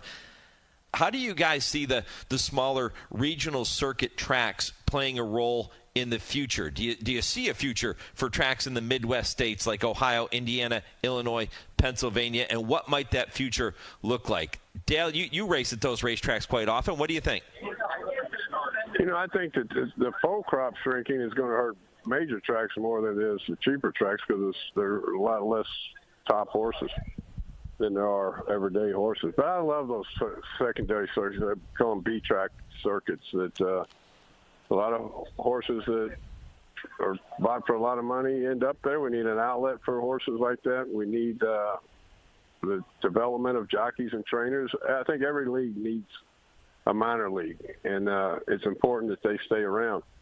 But it's an uphill battle. I mean, how many of them would be alive today if they weren't subsidized by alternative gaming? Every racetrack you just named might have been out of business. So I think we need to work hard to keep them around and make them profitable and put out a good product at those places. I agree with that. I mean, it's let's face it, it's an uphill battle to sometimes it's the big tracks to make things work. I mean, with all the talk about poor Gulfstream Park being possibly on the chopping block in the future. But, the little guys that are just fighting to survive, and the fact that there are other alternatives for the almighty betting dollar doesn't help them either, I don't think. But, I've been to a bunch of those tracks. I've been to Finger Lakes out in western New York, Rochester, New York. I've been to Parks. I've been to Delaware. And they work just as hard at putting a product out as they do at Saratoga. I mean, horsemen work just as hard there as they do here. And, I feel for them that the struggles that they're going to have, I mean, it's a industry-wide thing, not just the little guys, but the little guys are usually the ones that go first. So I'm rooting for all of them. Yeah, I appreciate that question. Again, if you have a question for Dale and Tim, make sure you send them in to us. We'll get them worked into the show as we go forward.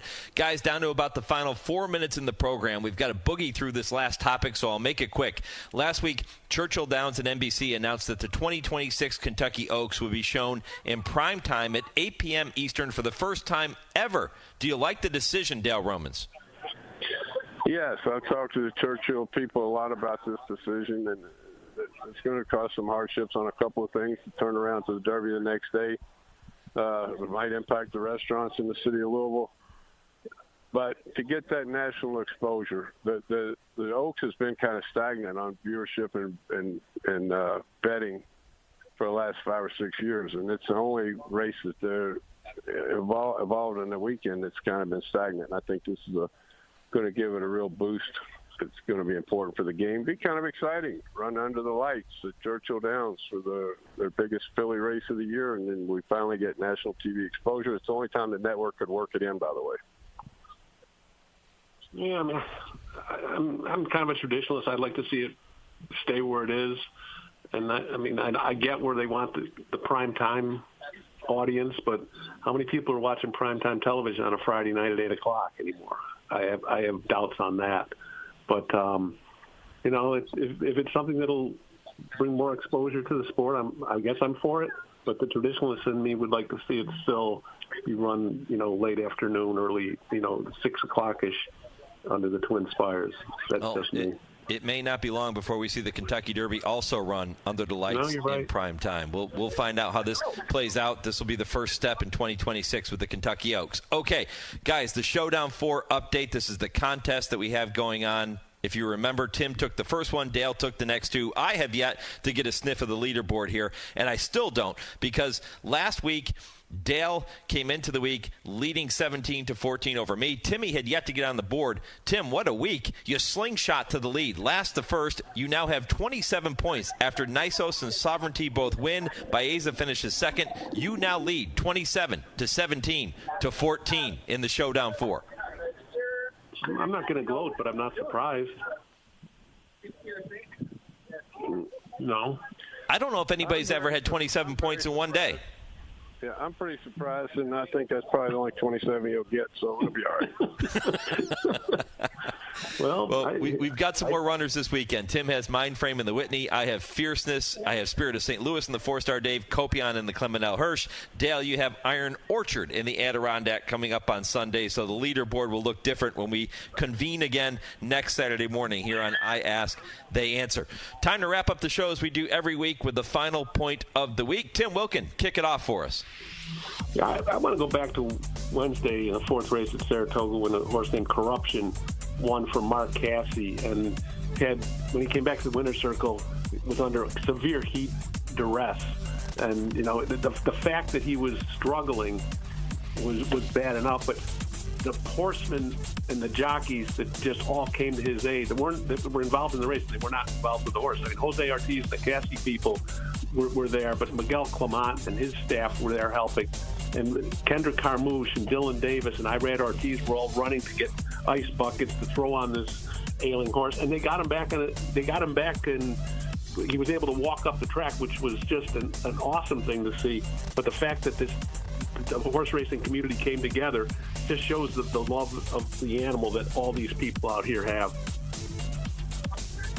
That's a good point, Tim. That's a good point of the week. Mine's not quite that exciting. I'm just going to say it's a Chamber of Commerce weekend at Saratoga. It's beautiful Friday, beautiful Saturday. If anybody's a racing fan, it's like going to Mecca. You have to come here and spend a weekend. Pick any weekend. They're all good, and it's the best of racing, and you'll really enjoy your trip there. Now, that's a couple of great final points. Tim, yeah, really well done with that one. That was great to see, and kudos to everybody who got involved with helping Mark Casse's horse that day. It's what this sport is all about. Guys, appreciate it. We're going to do it all over again next Saturday morning. Good luck at the races this weekend. Thanks, guys. Talk to you. Good. If you have a topic you want to hear Dale and Tim discuss, you know what to do. Email it to me, Mike@horseracingradio.net, or post it on our social media pages. We'll do our best to work it in going forward. I Ask the Answer is presented every week by the University of Louisville, Equine Industry Program, and the College of Business. I'm back with the answer to this week's impossible trivia question coming up next on the Equine Forum on the Horse Racing Radio Network, where racing comes to talk. Did you know? VA home loans are a key to home ownership for those who served.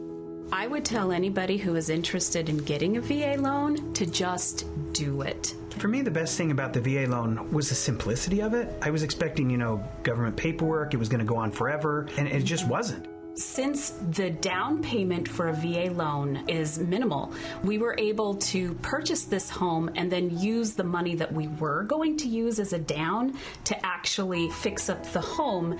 And the only way we could do that was because the nest egg that we had saved for the down payment, we didn't have to use because we went the VA route. This is a wonderful benefit that veterans can take advantage of. In the military, we make a lot of sacrifices. We're away from our family a lot. And with the VA loan, it's a way that it makes it easier for us to get a home. To learn more about VA home loans, visit va.gov/home loans. The possibility of lung cancer can be pretty scary, especially if you're one of approximately 8 million current or former smokers at high risk. That's why SaveByTheScan.org wants you to know that now there's a breakthrough low-dose CT scan that can detect lung cancer early, and it only takes 60 seconds. You stop smoking, now start screening. For an easy quiz to see if you're eligible, visit SaveByTheScan.org. It could save your life. SaveByTheScan.org is brought to you by the American Lung Association's Lung Force Initiative and the Ad Council.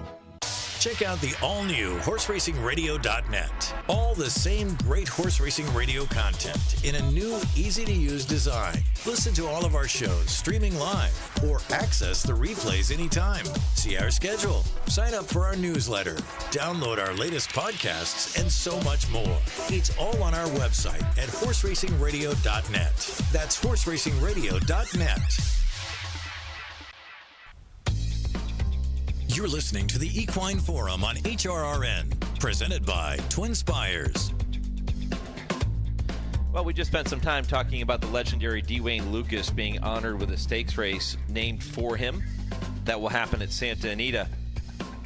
And a kudos to them for making that move. The legendary Dwayne Lucas also honored on the August cover of Blood Horse with an in-depth look into the Hall of Famer's career, and that edition is out now, also featuring Southern California riders bringing the heat inside a strong jockey colony, shopping for champions at Fasig-Tipton's the Saratoga Sale, and a history of notable horses at South Carolina training centers, plus much, much more. You can become a subscriber for as little as $59 a year or purchase a single issue at bloodhorse.com. Well, it's been a fun show, hasn't it? Just about ready to wrap it up. And to do so, going to check in with Lee Delapina. He has the answer to this week's impossible trivia question. Lee? Thank you, Mike. On August 7th, 1920, 35,000 people came out to Saratoga to watch Earl Sandy ride Man o' War for the only time in his career. What race did they win that day? That was the Miller Stakes, named in honor of prominent horseman and co-founder of Life magazine, Andrew Miller. Did you get that one right? That was a little bit of a tough one. That's why we call it the impossible trivia question. Lee has another one for you on next week's Equine Forum. Make sure you join us for that. My thanks to all of our guests for making this show possible here this morning, getting a chance to talk about the big day at Saratoga. Jockey Richard Migliore, you heard from Kevin Kerstein, getting a chance to talk about Ellis Park, and of course Ryan Anderson with our Bobby Neuman going down the road to the Breeders' Cup. My thanks to Joe Kristufek for the TwinSpires Triple Play, Kurt Becker with his weekly Stroll Through Racing History, that fun story about Zev, and of course I Asked the Answer with Dale and Tim in the previous segment. And you know, there were so many great listener-submitted questions in this edition of I Asked the Answer this week, and we encourage you to keep those coming every single week here on the program. Well, that's a wrap on this week's edition of the Equine Forum. If you missed any portion of the show, head back and check out the podcast on our website, HorseRacingRadio.net. You can also listen on any podcast platform, wherever you get your podcast. Type in Horse Racing Radio Network and follow along. And thanks to everybody for chiming in on our social media pages here this morning as well with the poll question. I'm Mike Penna. My thanks to my producer Lee Delapina in our Lexington studio, and to Chauncey for handling all the social media for us here this morning.